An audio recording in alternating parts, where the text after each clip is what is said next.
Good morning. The Subcommittee on Defense will come to order.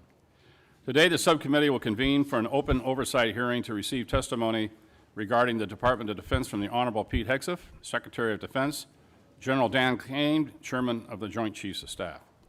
Mr. Secretary, General Kane, congratulations to you both on your new roles and welcome to your first hearing before the Subcommittee. We look forward to working with you closely to provide for our common defense. And a very special welcome to Mrs. Bryn McDonnell. Bryn, it's great to have you back here in this room. You sat beside me on this side of the dais, so it might be a new feeling sitting where you are now. So I'm sure it's a bittersweet that you're no longer serving as a dependent member of my staff, but I commend your service to the nation, and Mr. Secretary, you're lucky to have her. I have no doubt that she'll provide you with the same level of faithful advice that she provided for me. The work we do in this committee has never been more important. We are navigating an increasingly complex and uncertain global environment, with adversaries like China and Russia pursuing aggressive actions and challenges in regions like the Indo-Pacific, the Middle East, and beyond. Our military must be prepared to meet those challenges, and that preparation requires substantial investments in both personnel and equipment. But we also must be responsible stewards of the taxpayer dollars. Balancing national security priorities with fiscal responsibility is a delicate but necessary task. Mr. Secretary, I commend you for quickly hitting the ground running and focusing on your key priorities of reviving the warrior ethos, building our military, reestablishing deterrence, and ensuring the defense of our homeland. The American people expect their borders to be secure. The challenges of our southern border, including the ongoing flow of illegal drugs, human trafficking, and other illicit activities, are growing threats to our security and must be addressed. The cartels exploiting our border and increasingly sophisticated and dangerous. The Department of Defense has a critical role in this fight. Mr. Secretary, I applaud your efforts in focusing resources to ensure the border is secured. I look forward to more discussion about what resources are necessary to keep the momentum going without compromising our ability to meet threats abroad. I also want to hear from you both about the readiness of our force. I have heard from senior military leaders and service members alike about the ongoing concerns related to the health of our force, including the need for modernization, the ability to respond quickly to emerging threats. While this committee has consistently provided funding for investments in next-generation systems, from hypersonics to autonomous platforms, we're still seeing troubling delays and cost overruns in a number of programs. We simply cannot deter near-peer competitors like China by falling short in sustaining our defense and industrial base. That is why it's critical that we continue to focus on the pace of modernization, particularly in areas like air superiority and munitions production. The committee has been steadfast in our support of entities within the department that challenges the status quo, such as DIU, the Office of Strategic Capital, and APFIT. These innovation entities are alternative pathways to deliver capability quickly to the warfighter, and I would appreciate the opportunity to work with you to bolster these activities as a way to bring disruption and competition into the department, which, in my experience, can yield better and faster results. I also want to discuss the critical importance of our partnerships and alliances. The AUKUS agreement is one of the most significant defense initiatives in recent years, with the potential to reshape the strategic landscape in the Indo-Pacific. As we pursue these initiatives, we must ensure that we are maintaining our own military capability. Our shipbuilding programs remain over budget and behind schedule and under-delivered. This is simply not acceptable, and we need to have credible, executable naval force structure plan to keep pace with threats that we face, particularly from China, while ensuring taxpayer accountability. Finally, we must always remember the men and women who wear the uniform. Far too long, we heard from too many junior enlisted service members who were struggling with basic needs. These men and women, the backbone of our armed forces, they perform the tough and often dangerous work that keeps our country safe. I was proud to help secure a 10% raise for our junior enlisted service members on top of the 4.5% raise that all service members received last year. It's critical that we continue to provide support for all those who fight in defense of our great nation. We ask a lot of our military, and the strategic landscape is more complex than ever. I look forward to a frank discussion on how we are matching resources to priorities and honoring our commitments to both readiness and to our people. I now recognize the distinguished ranking member, Ms. McCollum, for her opening remarks. Thank you, Mr. Chairman, and I'd like to thank all of you for appearing here today. And I'd like to thank all the men and women who serve in our military, both wearing the uniform and as civilians. As I say often, national security is holistic and not just defense spending. Do Americans have the health care that they need? Are we providing good nutrition to our kids so that they can eventually grow up strong and serve in our armed forces? Cuts to Medicaid and SNAP and the reconciliation bill put the whole of our society at risk, and I believe that this weakens our national security. Also, billionaires can have their tax breaks. It's also irresponsible for us to assume that you can fund the defense programs through an unstable reconciliation process. That's why it's never happened before in our nation's history. What else has never happened before was the Departments of Defense operating under a full-year continuing resolution. The CR was endorsed by President Trump, OMB Director Voigt, and you, Mr. Secretary.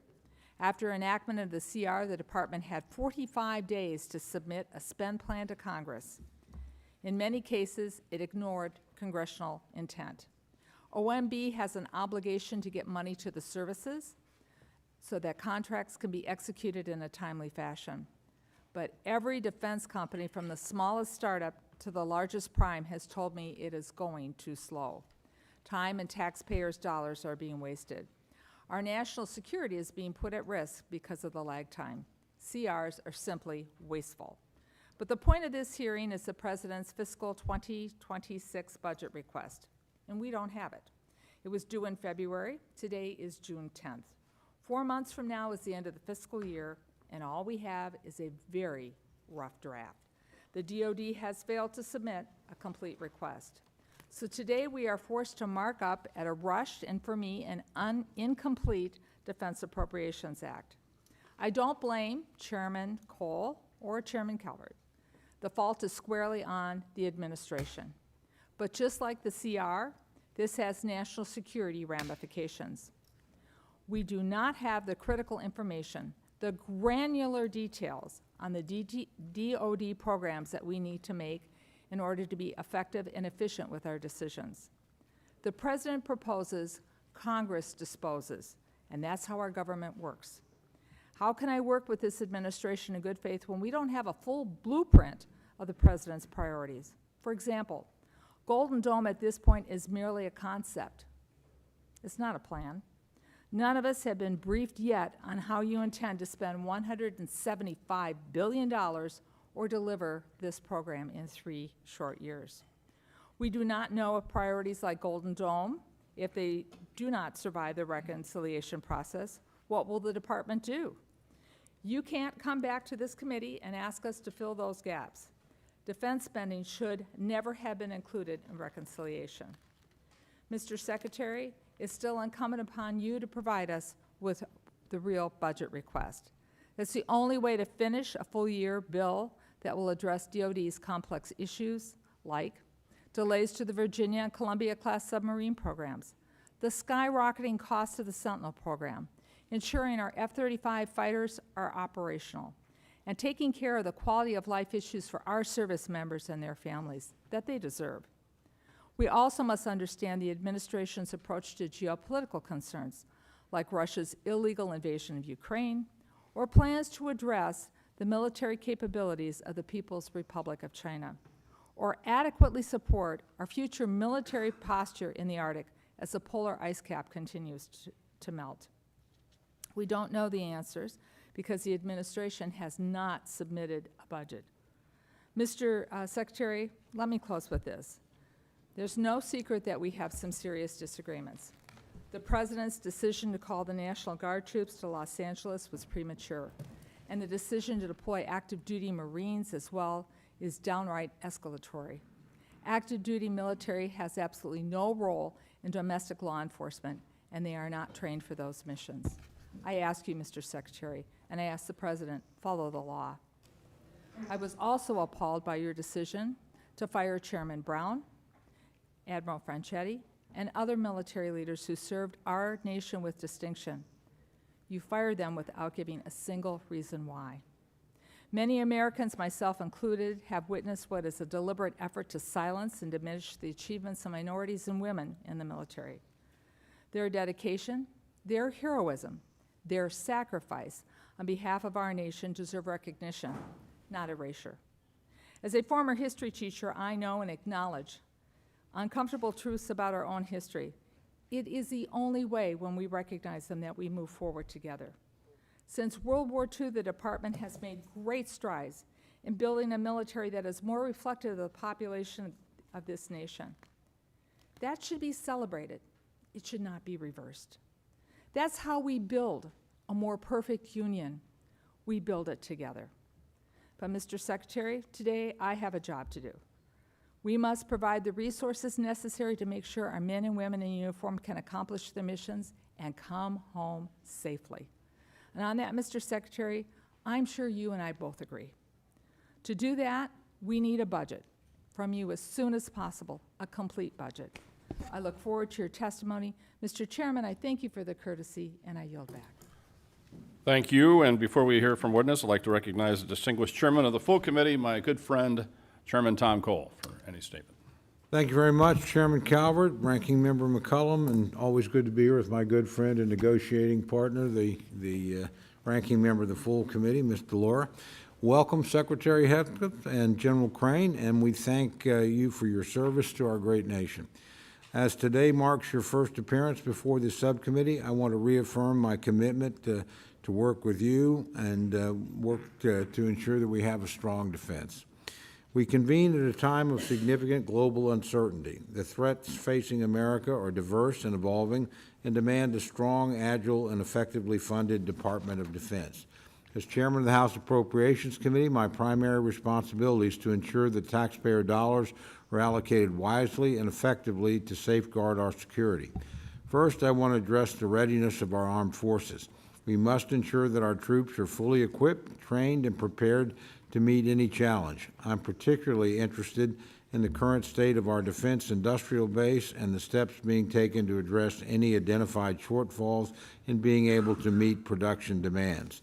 Next, I want to address the modernization of our military capabilities. It takes us too long to acquire new weapon systems. Meanwhile, our adversaries are rapidly developing advanced technologies.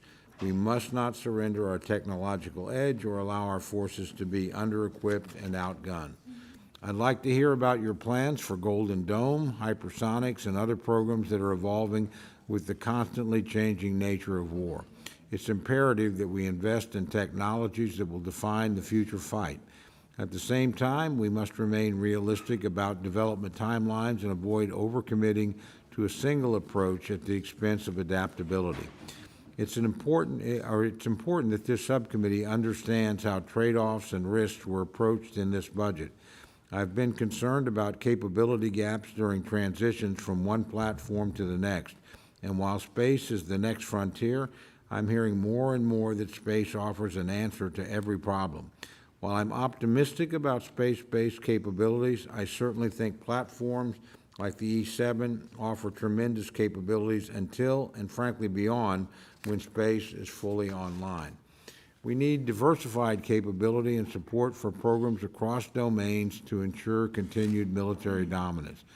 I also want to hear more about the Department's efforts to produce a budget that balances maintaining a strong defense posture with exercising fiscal responsibility. I'll be seeking assurances that the Department's maximizing efficiency and eliminating wasteful spending.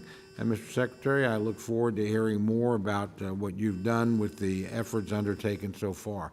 I must say, I do agree with my friend, Ms. McCullum. We need more information than we've gotten from OMB. That's not your responsibility, but it's critical for us to be able to make the decisions we're going to have to make. And again, I understand all the complexities of being a new administration. Nobody ever meets the timeline when they first come into office. And we've gotten a lot of good information from OMB, but the reality is we frankly need more than we've received so far to make the decisions that we're called upon to make. I want to emphasize the importance of congressional oversight, and again, I'm committed to working with the Department of Defense to ensure that our national security objectives are met. However, we also have a duty to hold it accountable for its spending and performance. And I think I can speak for almost everyone in this room. No one liked the way the fiscal year 2025 process ended. Again, that's not your fault, that's our fault. And there's plenty of blame to go around, but it's certainly an experience I don't want to repeat. I don't want you or your colleagues at the Department of Defense to have to operate under a CR again for the coming year. I know the difficulties that places on you. Every member of this committee knows that. You've got my commitment. We're going to work hard to avoid that this year. But again, we need some help from all concerned in the process to achieve that goal. And almost no one, again, as I said, liked the way the process ended, but we owe it to the men and women in uniform to get this right. It'll require collaboration with the department to inform and produce a product that will meet that goal. I look forward to being your partner in that effort. And again, I want to thank you for being here today. And again, I want to thank you for your extraordinary service to this country before you assumed this position. I think that's one of the reasons why we've done as well recruiting, is people that are thinking about putting on the uniform of the United States have confidence in you because you've made that decision and you served this country with distinction before you ever came on this post. And leading by example is an important thing, and I want to thank you for the example you set for men and women to wear the uniform of the United States. With that, again, welcome in your first appearance, and we look forward to hearing your testimony. I yield back, Mr. Chairman. Thank you, Mr. Chairman. I'd like to now turn to the ranking member of the full committee, Ms. DeLauro, for any opening comments. Thank you so much, Chairman Calvert and Ranking Member McCollum, and always to, again, my dear friend, the chairman of the committee. We've worked together for many years in producing, I believe, bipartisan appropriations bills, and it's our attempt to be able to do that this go-round as well. Thank you for holding this oversight hearing on President Trump's Department of Defense. To our witnesses, Secretary Hegseth, Chairman Kane, Ms. McDonnell, welcome to the House of Representatives, and thank you for appearing before us today. Defense is the largest portion of our discretionary budget, yet you have still not sent this committee a complete budget request.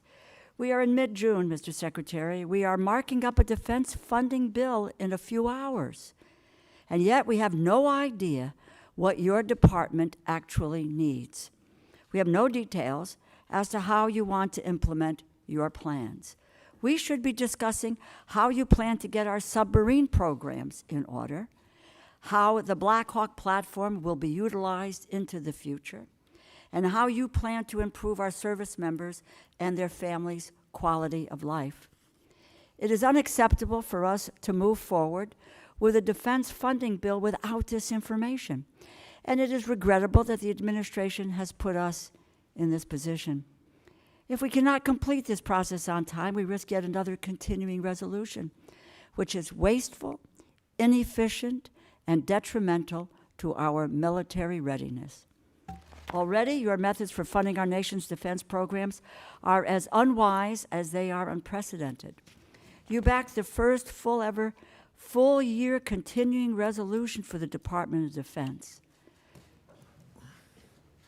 Particularly, defense has always been opposed to moving in that direction because of the uncertainty that a continuing resolution. Now you are relying on a risky and a partisan budget reconciliation process instead of regular appropriations to fund vital programs. The appropriations process is wherein lies the power of the purse, according to the U.S. Constitution. However, this is still an essential opportunity for oversight, and the Department of Defense under your leadership is in desperate need of it. Your tenure as Secretary has been marked by endless chaos. Your first day in office, the Inspector General, whose job is to investigate waste, fraud, and abuse, was fired. Weeks later, you dismissed the chairman of the Joint Chiefs of Staff and 5 other admirals and generals. Your careless sharing of military secrets in a non-secure signal chat, which could have placed American airmen in danger, led to the firing of former National Security Advisor Waltz. You have directly fired several of your top advisors, and the ranks of civilian staff have been decimated within key agency posts, including the Defense Health Agency and the Missile Defense Agency. Mr. Secretary, of all the cabinet departments, stability at the Department of Defense is the most critical for Americans' safety and security. Going after waste in defense and an audit among contractors long overdue, as is a fresh look at defense after what we learned in Ukraine. But that requires thoughtfulness and cooperation, not rash and reckless purges of leadership and rank-and-file staff. And firings based on political loyalty are an affront to what our Constitution and our military stands for and depends on. Meanwhile, this administration has done seemingly everything possible to alienate America on the world stage and turn our back on our allies, particularly Ukraine. Our belligerent trade wars and the dismantling of our humanitarian mission all have implications for our national security. Why would anyone trust us or partner with us when we are busy undermining our allies' economies and encouraging China to fill the vacuum we are leaving by abandoning our humanitarian mission? The bags of flour that I've seen on foreign soil that say USAID, U.S. product of the United States of America, will be gone, and instead will be replaced by China or Russia or Iran. Conflicts around the world that President Trump promised he would resolve overnight are only escalating. While we need to focus and prepare for threats to freedom and democracy worldwide, the Department of Defense is mired in controversy and chaos. The American people expect, deserve, and demand better from their military leadership, and the lawlessness across the government must end. This administration has unlawfully dismantled agencies and stolen funding across the government to give billionaires a tax break. America's future soldiers are learning in our public schools. Our future sailors might rely on Medicaid to see a doctor. Our future airmen and women might only have a meal to eat because of SNAP or food stamps, or they may live in subsidized housing. If tomorrow's service members are worried today about having their most basic needs met, then they are being held back from their fullest potential, and that weakens our national security. National security is not just machines and munitions. It requires a whole-of-government approach, which is why this administration must provide us an acceptable and complete budget as soon as possible so we can conduct proper oversight, and why this administration must cease the lawless stealing of appropriated funds. I thank the chair and ranking member, and I look forward to your testimony. I yield back. Thank the gentlelady. We'll now begin with witness testimony. Gentlemen, without objection, your full written testimony will be placed in the record. Secretary Hegseth, we can start with you for your summary of your remarks. Secretary, you recognize. Well, Chairman Calvert, Ranking Member McCollum, distinguished members of the committee, thank you for the opportunity to testify in support of President Trump's proposed fiscal year 2026 budget for the Department of Defense. I'm honored to testify today alongside General Dan Kane, Chairman of the Joint Chiefs of Staff, and Bryn McDonald, who is performing the duties of DoD's Comptroller and Chief Financial Officer. I'm also proud to represent and serve our warriors and their families. Today, as they do every day, they are keeping America safe. They're defending the homeland, they're standing up and deterring communist China, and we're working hand in glove with allies and partners to achieve peace through strength. I'd actually like to start by thanking this committee and Congress for your bipartisan leadership to give our troops a big pay raise in 2025. This included an additional 10.5% raise for our junior enlisted service members, E1 to E4. Thank you also for supporting other initiatives that will improve quality of life for our warriors and their families. With a focus on our troops and their loved ones, I've directed additional actions that will further improve their quality of life. These include making historic investments in improving the living conditions in barracks and base housing, reforming the PCS process to reduce the cost and stress of moving, and improving the quality of care provided by the defense healthcare system.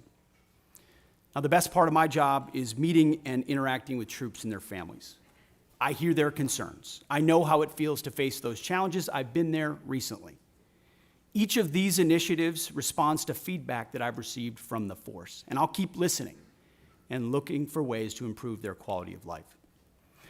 Under President Trump's leadership, this budget puts America first and gives our warriors what they need.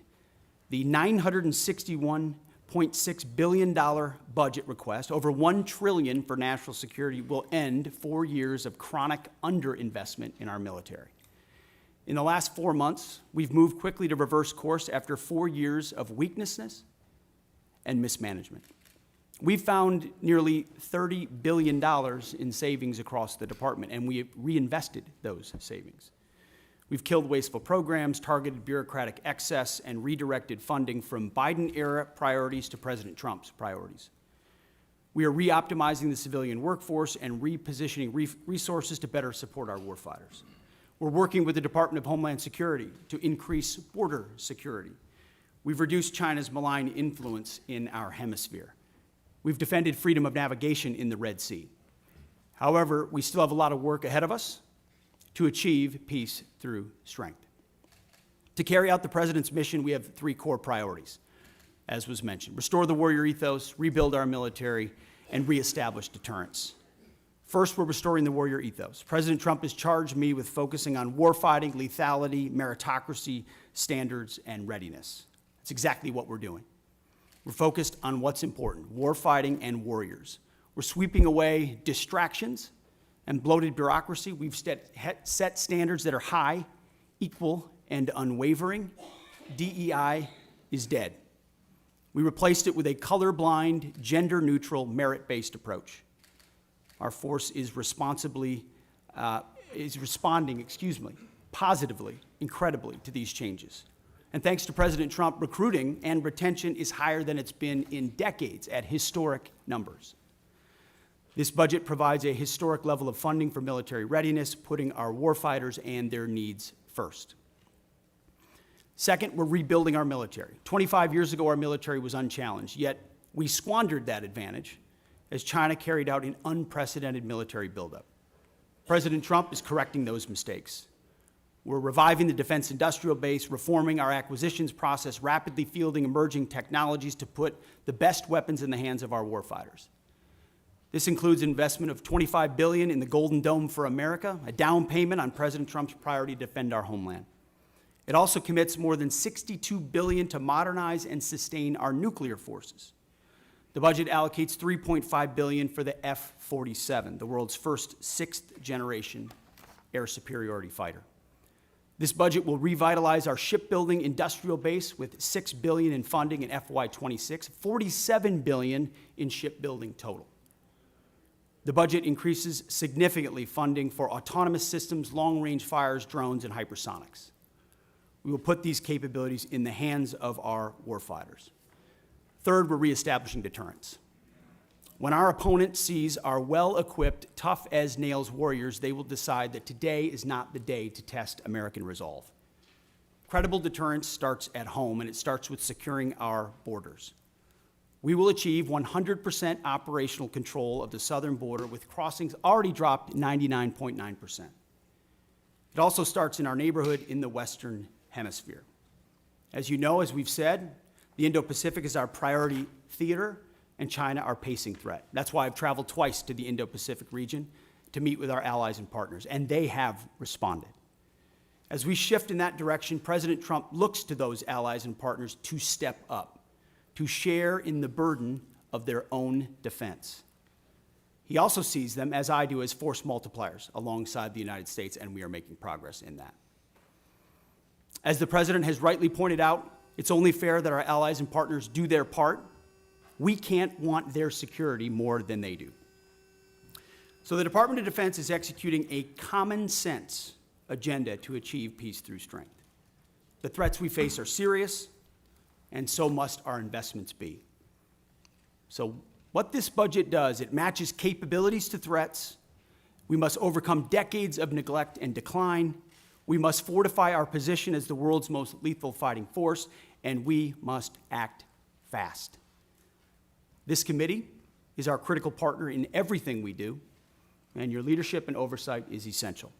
So we look forward to accomplishing these goals, to achieving peace through strength, to supporting our warriors, protecting our citizens and taxpayers together with you. May God grant us the wisdom to see what is right and the courage to do it. Thank you. Thank you, Mr. Secretary. General Kane, you're now recognized for your remarks. Thank you, Chair Calvert, Ranking Member McCollum, other leaders, members of the committee. I'm honored here today to join Secretary Hegseth and Ms. Bryn McDonald to appear before you today to testify on the President's fiscal year 2026 budget.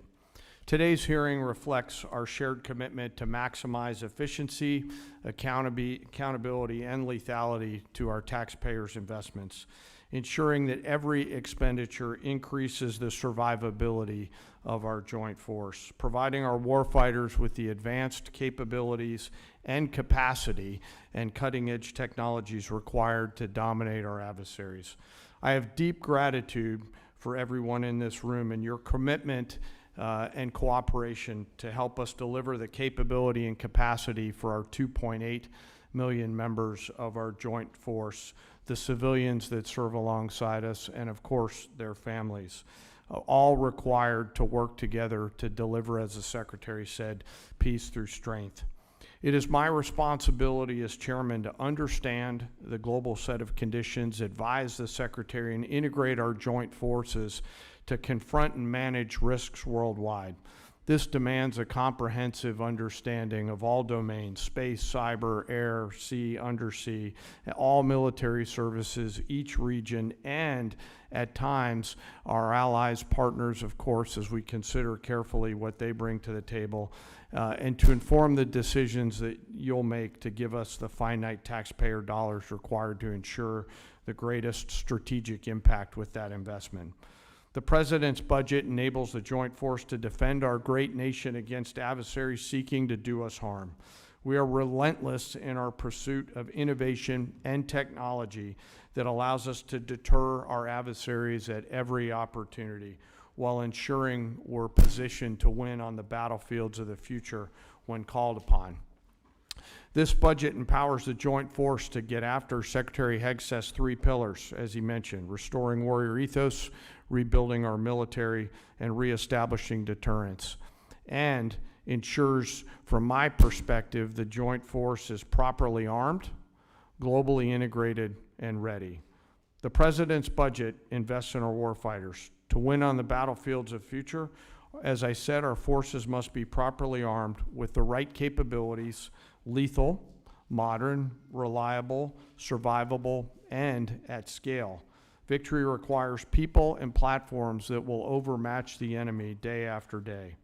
Systems that will be required to operate under the harshest of conditions, and technologies that will give our warfighters the decisive edge that they deserve. This budget gives us the necessary tools to reinvigorate our national and defense industrial base. Our nation is full of incredible talent, and we need to get every bit of it moving in the same direction. This budget also helps the joint force get globally integrated. I think we're relationship entrepreneurs within the joint force, which requires us to work together with the military, our allies and partners, industry, and of course the interagency to be connected before crisis begins. Finally, the President's budget reflects our mandate to stay ready, always on the account, anticipating the next fight, not fighting the last fight, and delivering for our force and their families. Our force and our families are the last and most important part of this budget. This budget makes meaningful investments in our service members and their families, improving quality of life, housing, medical care, and the moving process. Along with our most precious asset, our people must be properly armed, integrated, and ready. I also want to highlight the service member over my right shoulder quickly, the senior enlisted advisor to the chairman, who will retire after 37 years, Sergeant Major Troy Black. He didn't know I was going to say this today. So in conclusion, it's an honor every day to serve alongside some of the most extraordinary warriors, civilian teammates, and families that our nation has ever known. I assure this committee that the joint force remains committed and capable and ready to defend our nation. With your continued support and prudent investment, we'll maintain that competitive edge at scale. I want to also remember today our deployed and their families who are out there on the front edge of our nation, making sure that we're safe here in this committee room today. And I would be remiss, as I always try to remember our fallen and their families who've made the ultimate sacrifice. I thank the Congress for your support and collaboration. I thank this committee for your efforts and leadership, and I look forward to your questions. Thank you. I want to make sure that each member has a chance to ask questions, so everybody will have 5 minutes for the remarks and answers. Remember, when the little light comes on and it's yellow, you got 1 minute left. So I'll begin by recognizing myself for 5 minutes. Mr. Secretary, the department recently issued a memo reducing the civilian personnel at the Office of Director of Operational Test and Evaluation by about 74% and reduced the budget by 80%. Now, everyone on this subcommittee can attest that I've been beating the drum for reductions in DoD personnel, civilian personnel, since I became a member of the committee, and that's a long time. In fact, I have a bill that would require the department to reduce civilian staff by 15% based on merit. However, I think we need to be intentional and clear-eyed about the functions that we reduce. As you know, DOT&E was established by Congress in '83 to centralize and strengthen operational testing, ensure that weapon systems are rigorously evaluated for combat effectiveness, suitability, and to address deficiencies in oversight and standardization within the Department of Defense. And there's a lot of examples of DT&E catching flaws that would have catastrophic consequences for our military, including loss of life. One example is the M2, M3 Bradley, which was designed to transport troops, provides fire support. The Army approved a system touting the armor, firepower, and mobility. However, when the independent testing was done, it was found out the aluminum armor was not a good idea and was susceptible to failure. And early versions caught fire and burned. And so obviously we made changes and rectified that, and the Bradley's been a valuable part of our military ever since. But we share the same goals to create a more efficient, leaner DoD, but with things like Golden Dome coming along, we want to make sure that the technologies we pick are going to work and that we fund them accordingly. So I understand the reduction is seeking to remove duplicative functions. We're not interested in delays, and I know that that's really high on your list. However, a layer of independent testing is, I think, important. In light of that, with the reduction, how will you ensure that the military services tasked with testing and evaluating their own programs will not revert to past behavior which showed they would approve systems in order to meet operational needs or budget timelines? So with that, Mr. Secretary, see if we can have an answer to that. Well, Mr. Chairman, I appreciate the question. And how we evaluated DOT&E was a reflection of the overall approach we take in the department, which is how efficiently do we operate? Where are the bottlenecks? We talk about the things you talk about every single day. How do we get how do we get systems, platforms, future capabilities in the hands of warfighters as quickly as possible? And so a review led by myself, the Deputy Secretary of Defense, our friends at DOGE who've worked with us have helped us look and identify places where we might find efficiencies. Now, I work, and my hands are directly in the middle of that, to ensure that as we seek those efficiencies and reduce those redundancies, we're not doing so in a way that undermines our capabilities or safety for warfighters in the future.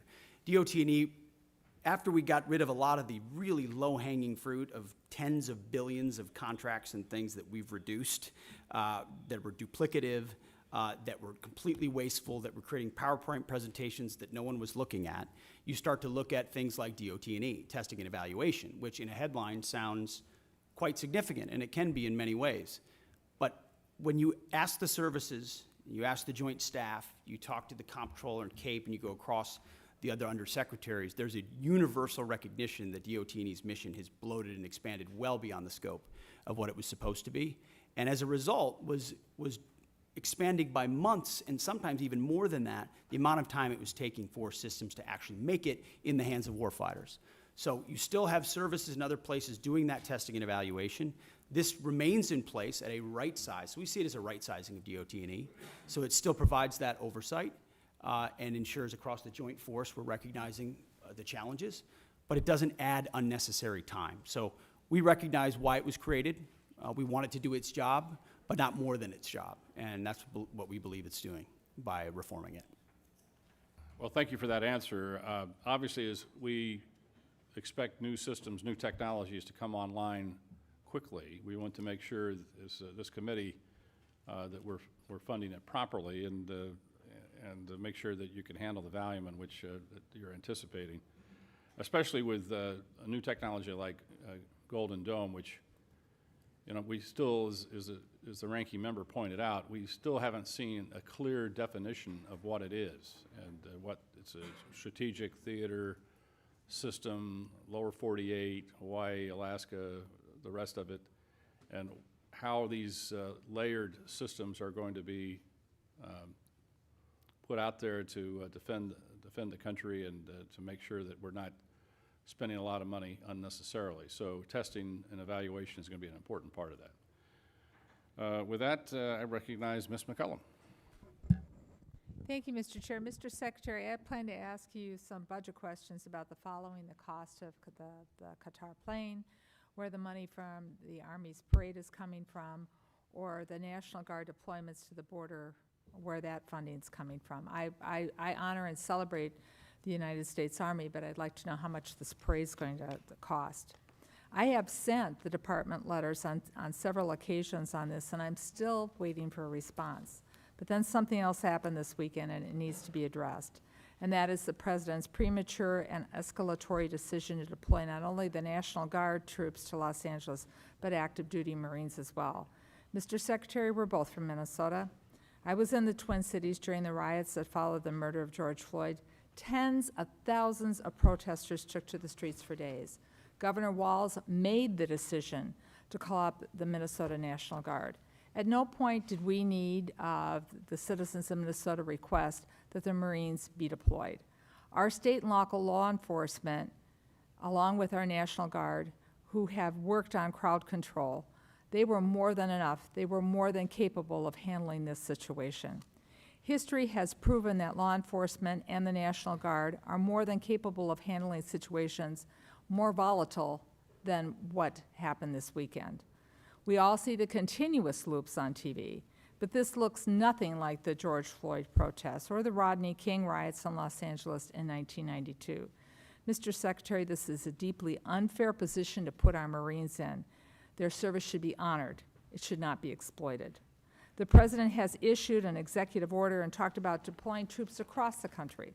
Los Angeles County has 17,000 law enforcement personnel, and the state of California has 24,000 National Guard troops. So that's why the Los Angeles Chief Police to say, and I quote, "The possible arrival of federal military forces in Los Angeles is absent a clear coordination, presents a significant logistical operational challenge for those of us who are charged with safeguarding the city," the end of his quote. As I mentioned before, in Minnesota, we train for those things together. So there's no need for the Marines to be deployed. So here are my budget questions, though. What is the current cost for what is taking place in California, and how is it going to affect this budget or the budget we're currently serving under? How much are these deployments going to cost for both the Marines and the National Guard?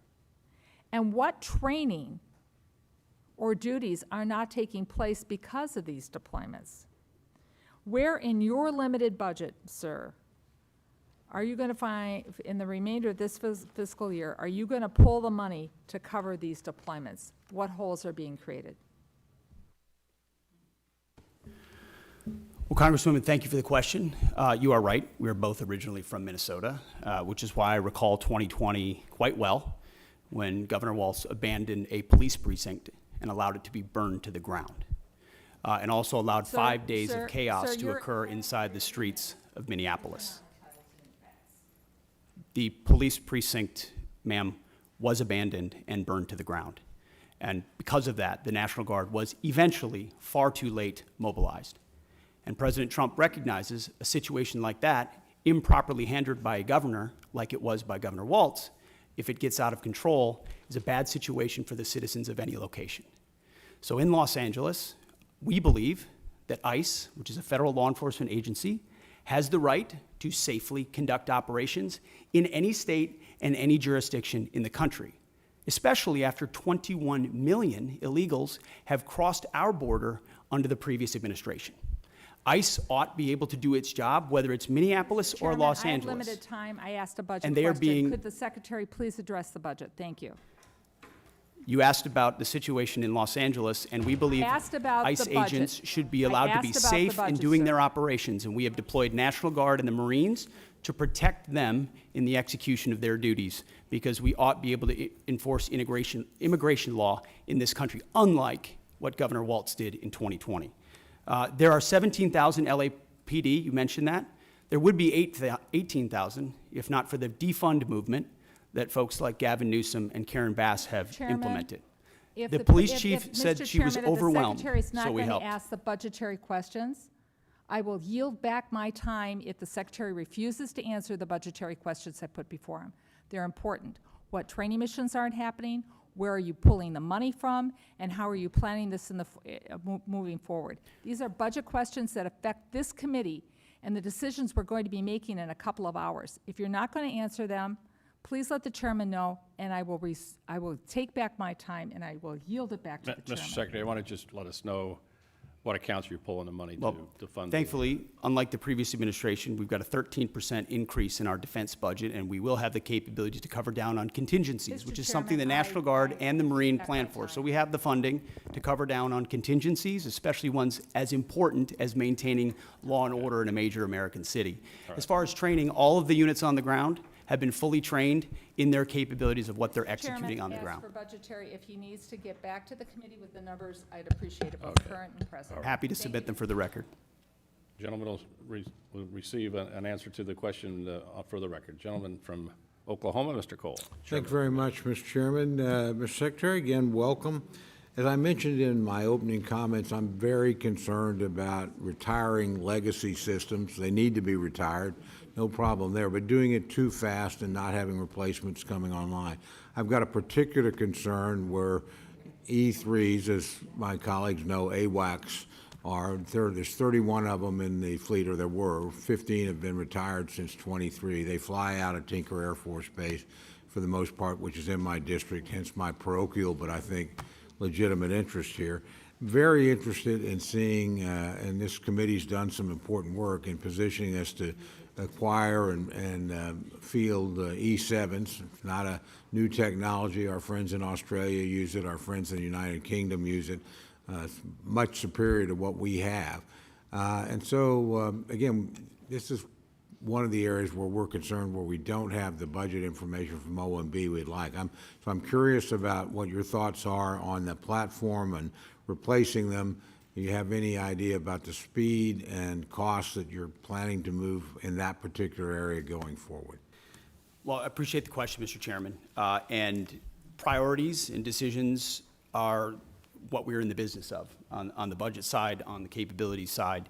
And I think President Trump has charged us with making the big, difficult decisions after a lot of deferred maintenance and deferred decisions to ignore parochial priorities in large part and focus on what the department needs and where it needs it and when it needs it. And that means some tough calls. And there are platforms we've supported as a result, and there's some platforms and systems that we won't support going forward because the services have requested it, or we've identified those are systems and platforms that don't orient toward a future threat. I mean, we've learned a lot from what's happened in Ukraine.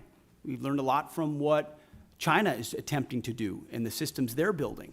So if we have systems and platforms that are not survivable in the modern battlefield, or they don't give us an advantage in a future fight, we have to make the tough decisions right now. That's my job, that's the chairman's job, and it's our job to fund those new systems and make tough calls. So the E7 is an example of that. We're going to fund existing platforms that are there more robustly and make sure they're modernized. But we believe most of the ISR, or a great deal of the ISR in the future, will be space-based, and not in a scientific space-based we hope we'll get there, but in we're funding capabilities that will surpass some of those airborne capabilities. So we're willing to continue to review things like the E7, but from our view, investments in existing systems that carry forward that capability alongside even bigger investments in space-based ISR gives us the kind of advantages we need on a future battlefield. I think it's a I good think example. that's a fair point. I would point out, I've been on this committee a long time. I watched the U.S. Army waste $29 billion on the future combat system because it was going to be so great. And it didn't, and we wasted a ton of money. We got a platform here that works. Space is great. It's unknown, it's undeveloped, and I would just urge you to look at this pretty carefully as you make the decision. We certainly will as a committee. I don't know how much time I've got left because the clock's not running. You're the chairman, so. Well, that's, well, I will try and be respectful to the committee and certainly respectful to our witnesses. I have one other quick question, if I may, and I think probably a lot of members have had these concerns. Look, I'm largely very much in favor of the hiring freezes and some of the things you've done personnel-wise, so this is not a criticism, but I do hear that we have certain exempt positions, like aircraft mechanics, like firefighters. We're having a problem with that. Again, Fort Sill, I got the home of the field artillery and air defense artillery as well. It's a pretty military district. Nobody's being critical, but we're having a hard time getting, these are exempt categories, those filled. Can you sort of tell me where we're at on that? Because these are mission-critical people.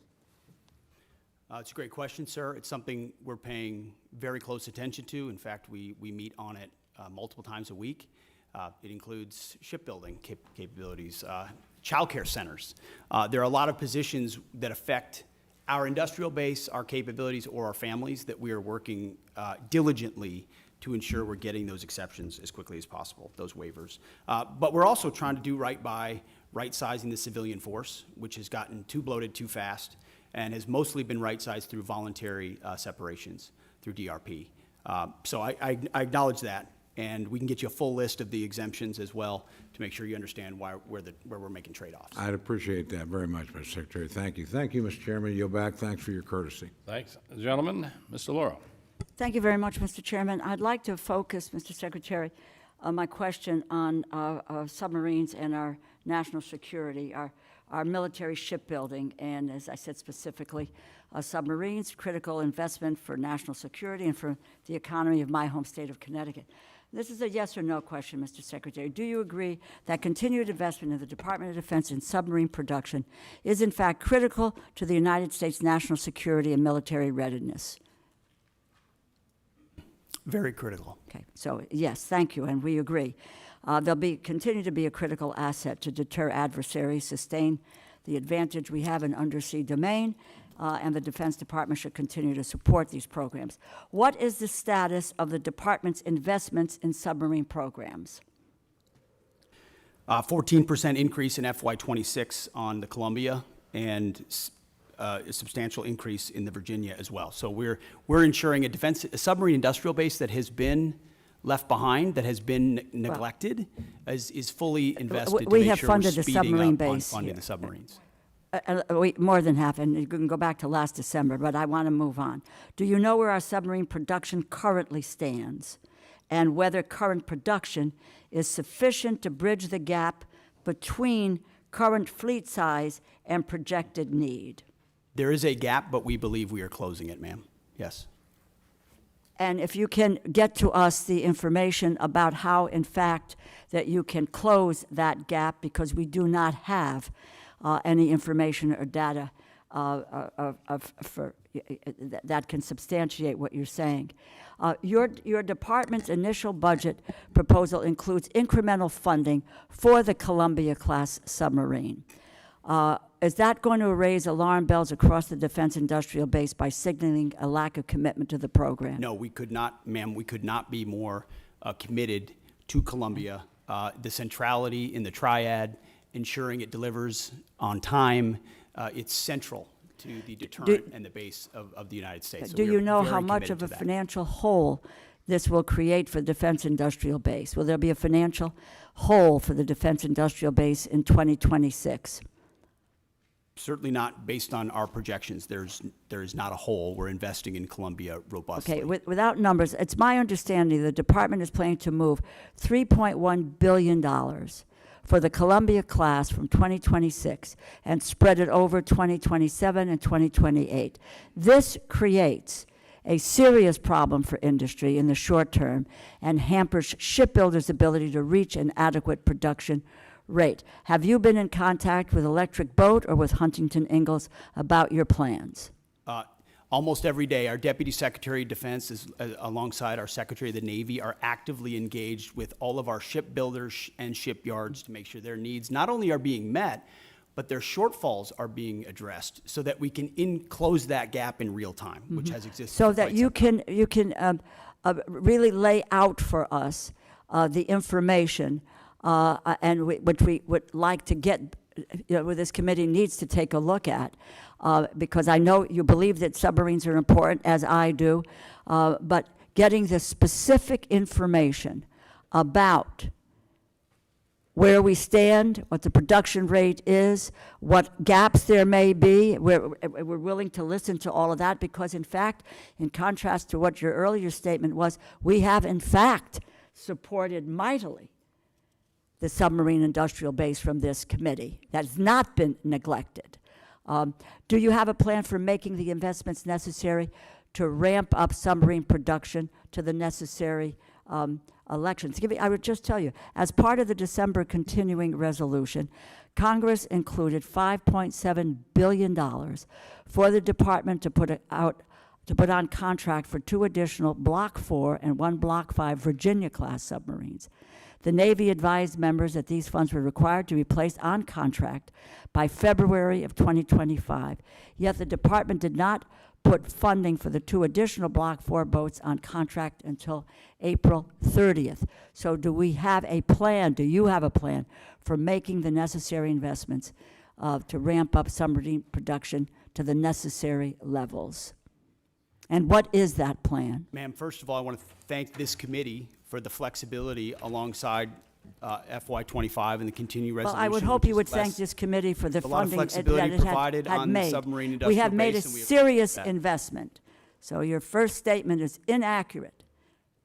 We have focused squarely on submarines, and we now want to know where that is going and what your plan is for the continued advancements to meet production levels and make sure that that is an area that's covered for our national security. Ma'am, I fully acknowledge the investment this committee has made in shipbuilding, and the challenge is our department under the previous administration squandered a lot of that by Please, not I don't. investing I properly. want your plan.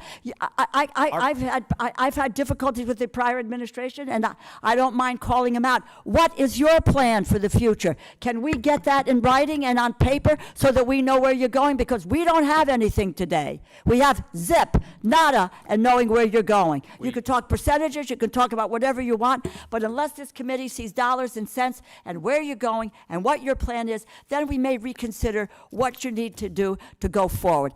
Give us the details. Congresswoman, we have the details and we will provide Well, then them let's for you. have them before we, and my hope is that we could get to it before we go to a markup within a few hours here today. I yield back my time, Mr. Chair. Gentlelady yields back her time. The Dean of the House, Chairman Rogers. Thank you, Mr. Chairman. Welcome, gentlemen and lady. Let me ask you about the stunning success of the Ukrainian drones of last week. Are we seeing the ushering in of a new era of warfare? The use of drones from afar. After all, these drones were smuggled into Russia, hidden for a great span of time, and then activated from 2,500 miles away. Are we prepared, both defensively and offensively, Mr. Secretary? I'll answer that and then maybe hand it to the chairman. I would say, sir, it was a daring and very effective operation that we were not aware of in advance and reflects significant advancements in drone warfare, which we are tracking in real time inside Ukraine and taking that feedback to help us better understand how we can better produce more lethal, attritable drones but also advance our counter-UAS systems so that we're not vulnerable to a threat and an attack like that. The chairman and I got together right after seeing that and saying, what more can we do to ensure we're prepared and our country's defensible against something like that? But I'll hand to the chairman. Mr. Secretary, Congressman, thank you for the question. I think it goes to your more strategic question about is the way and nature that we're fighting our wars changing, sir? The answer is likely yes. Mass numbers of rounds moving back and forth with precision and autonomy are all things that are advancing in the technology trend exponentially. One of the things that I've talked with some of the leaders of this community and committee about are buying capabilities along the technology curve or ahead of it. And so I do think it was a bold move, and it represents a new and different way of fighting wars as we've seen over the past few years in that particular fight, sir. What do we need to do to protect ourselves from a similar type raid by an adversary? Well, sir, intelligence is critical. Human intelligence, signals intelligence, every aspect of how we get ahead, get to the left of a problem like that. And certainly our department in conjunction, interagency, are focused on that. But then it's rapidly fielding the commercially available technologies in some cases, but others proprietary, whether they're EW, whether they're microwave, whether they're kinetic, to defeat drones either individually or in swarms in multiple locations against, protecting our people, protecting our installations, protecting our critical infrastructure, protecting our bombers. And some of that speaks to Golden Dome and what we'll do there, but you also have the particulars of the immediate. Our forward deployed troops, are they properly covered by counter-UAS systems? Do we have the best systems forward deployed? And that's something we're looking at every single day. We live in a dynamic operating environment, and the chairman knows this, the deputy, our policy shop, we are focused on ensuring that this is front and center, considering how central this threat will be going forward. Well, these are low-cost, high-tech weapons, if you will, and has been dominated by China. 90% of drones are produced by China, I'm told. What does that tell us about what we need to do here at home? Well, sir, it's not just, first of all, making sure we're less reliant on Chinese technology in any part of the supply chain, which is something we can speak to because that's been an aggressive part of our effort at DOD. But also recognizing it's not just China. Of course, Iran invests substantially in drone capabilities. And then learning a lot from partners on our side, like the Ukrainians who have developed systems and fielding that quickly. So commercially available, attritable, that we can produce at home is important to us. Congratulations to all three of you, and we wish you well. Yield back. Thank you, sir. Thank the gentleman for a question. Real quickly, is it the press stories accurate that 40% of the long-range bombers from Russia were destroyed in that attack? Is that an accurate number? So I'm not exactly sure what the percentage is, but I also know that I may not say that in open session. So I'll take that and get back to you through appropriate channels. Thanks, gentlemen. Ms. Capter. Thank you, Mr. Chairman. We welcome our guests. I come from a family of combat veterans going back a long time. And my comment is the use of certain words and what they imply. When I hear warrior ethos, and I hear it a lot from you, Mr. Secretary, I'm concerned. All the soldiers in our family, all of whom fought and received medals for their combat service, call themselves soldiers. Marines are trained to kill. In terms of domestic policing, our police and our National Guard at the state level, carefully used, but also our state police are used in civil enforcement, and they are good. I don't need any reply. I just am concerned about what those words you often utter actually do in people's minds and change the language we have used since the founding of this republic. So that is a concern of mine. I wanted to go to the general and chairman, if I could.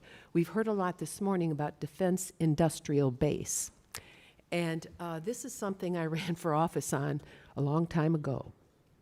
We have not made significant progress as a country in this regard. And the places that made things, whether they were machine tools, whether it was composite materials, were left behind. It's one of the reasons for the division in our society. So I am very interested in knowing what specifically and in which accounts, and I hope you can get this back to us within a week and a half, you are going to focus on in order to inject additional resources in the defense industrial base of this country. What will that look like? We are just successful now in helping steel to revive and some of our composite metals. 40 years ago, I wrote a title to the defense bill dealing with strategic metals. Nobody at Department of Defense cared, okay?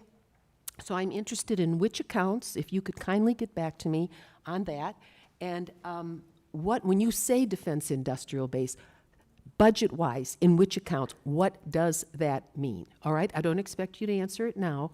Can you tell me when you might get that information back to us? Well, ma'am, As we you just said a week and a half, so I know the awesome humans behind me are scribbling madly to come back to that. Can I just make a quick comment? You know, I happen to be a lucky guy that served in the private sector for a while, and I ran a machine shop in Texas along with a metal finishing business. So when we talk about defense industrial base, I broaden that out to really the national industrial base.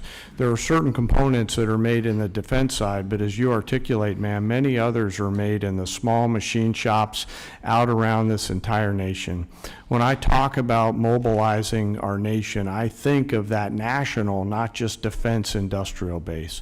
What do we have to do to create greater capacity all the way down the chain to include jobs at the local level for those people that build quality parts and deliver on time with shorter lead time and lower cost? And so I have great empathy for what you're talking about, and we'll get back to you just as soon as we can. Yes, and General and Secretary, going back to the drone attack in Ukraine, a country that was invaded by the Russian dictatorship,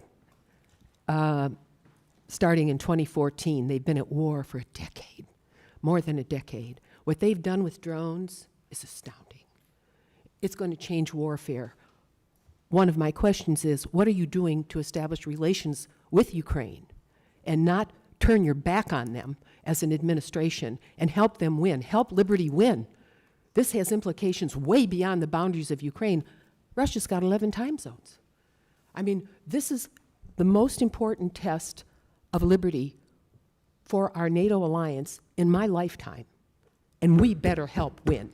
And that involves moving forward faster on drone technology. I'm very worried about our air bases where we have secure assets.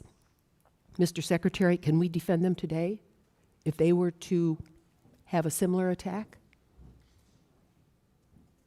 We're certainly very focused on that, ma'am. And we're learning every day from Ukraine. I think we would need to clarify what win means. This president is committed to peace. He's committed to stopping the killing.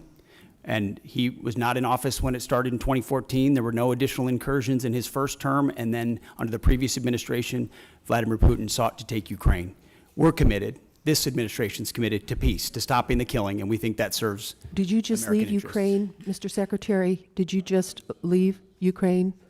General lady's time's expired, but if you can get I did back not leave to Ukraine. us on that. No, that Have would you be great. visited Ukraine? No, ma'am. My first trip No. there, sir, was 1973. I Time yield back. has expired. Mr. Carter, you're recognized for 5 minutes.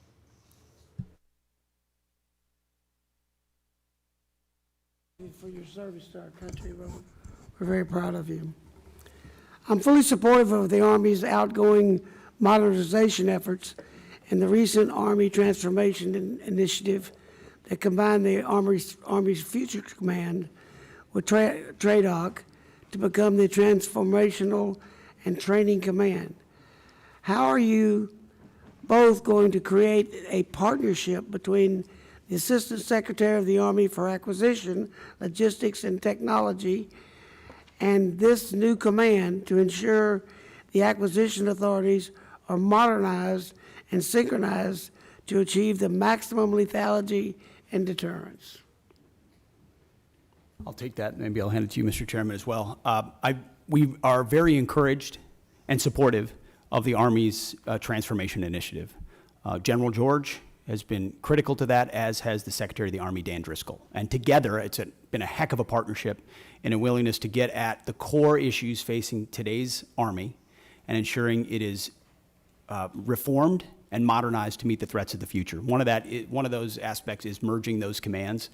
And I can tell you, whether it's the warrior ethos or lethality, that is central to why we make decisions, ensuring that we're not making decisions on behalf of bureaucrats or process, but to ensure we're getting the most lethal aspects of what we do front and forward as quickly as possible.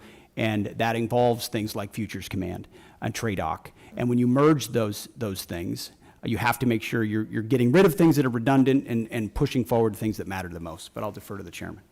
Well, I've shared that commitment completely, and I share this transformation. What do you see as the fundamental capabilities of this command must develop to ensure that we have the lethality and deterrence necessary to succeed in Indo-PACOM? That's where the Sure. future is.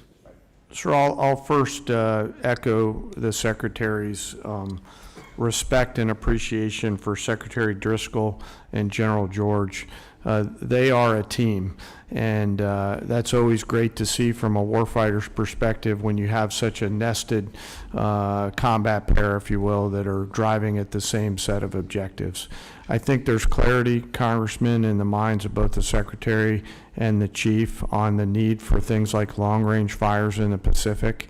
And in order to pay for those, they're making those difficult decisions down the Army transformation initiative in order to pay for them. Well, when we started talking about the Futures Command, one of the things that I was hoping we would do is we would not get a project stacked up on somebody's desk and stacked that high, and when he got down to checking on that, oh, that goes to you, and it goes on top of another, on the bottom of another stack that high. And so we get delayed and delayed and delayed and delayed in certain areas of bureaucracy. I think that is dangerous for our country as we look forward in Indo-PACOM. Yes, and that's sir. why I asked the question.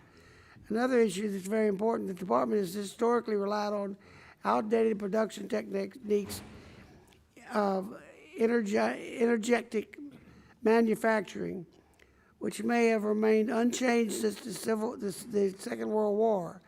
How is the department ensuring that investment in next-generation energetics manufacturing, such as AI, machine learning capabilities, and enabling and assurance of quality assurance, robotic-driven load, assembly, and pack, and automated formation processes, a prioritize and transitioned out research and development that is capable of producing these pathways.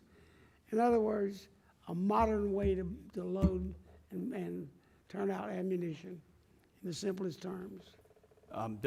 We're robustly funding things like DIU, like SCO, like the Office of Strategic Capital, to ensure that commercially available options, other companies are able to compete that traditionally are not involved in procurement at the Defense Department, so that the valley of death is eliminated, and you're able to bring in actual competition and dynamic solutions.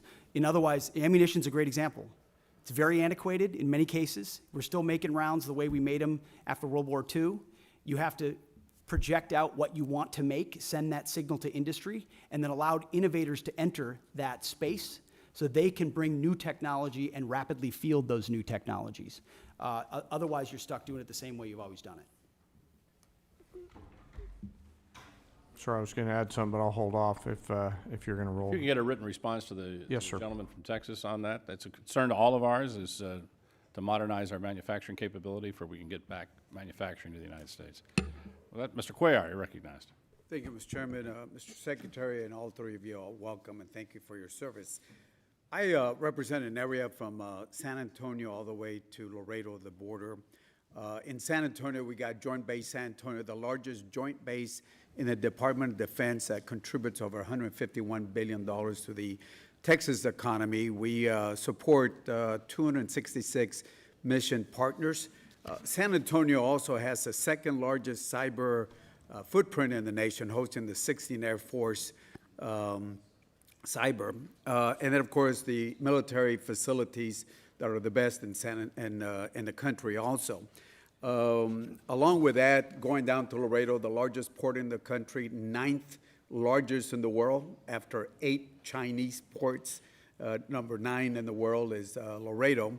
And my question, Mr. Secretary, has to do with one of your plans, and ask you to, welcome you to San Antonio, let the San Antonio folks come in. It has to do with Army, U.S. Army North and U.S. Army South. I'm not going to go with their missions or critical mission, but what concerns us in San Antonio, both the Democrats and Republican members of Congress and senators, we're concerned that, in setting up a Western Hemisphere command, which I think it's a good idea, that you move it away from a place like San Antonio, where, we have the infrastructure, the personnel, the community partnerships to work with you on this.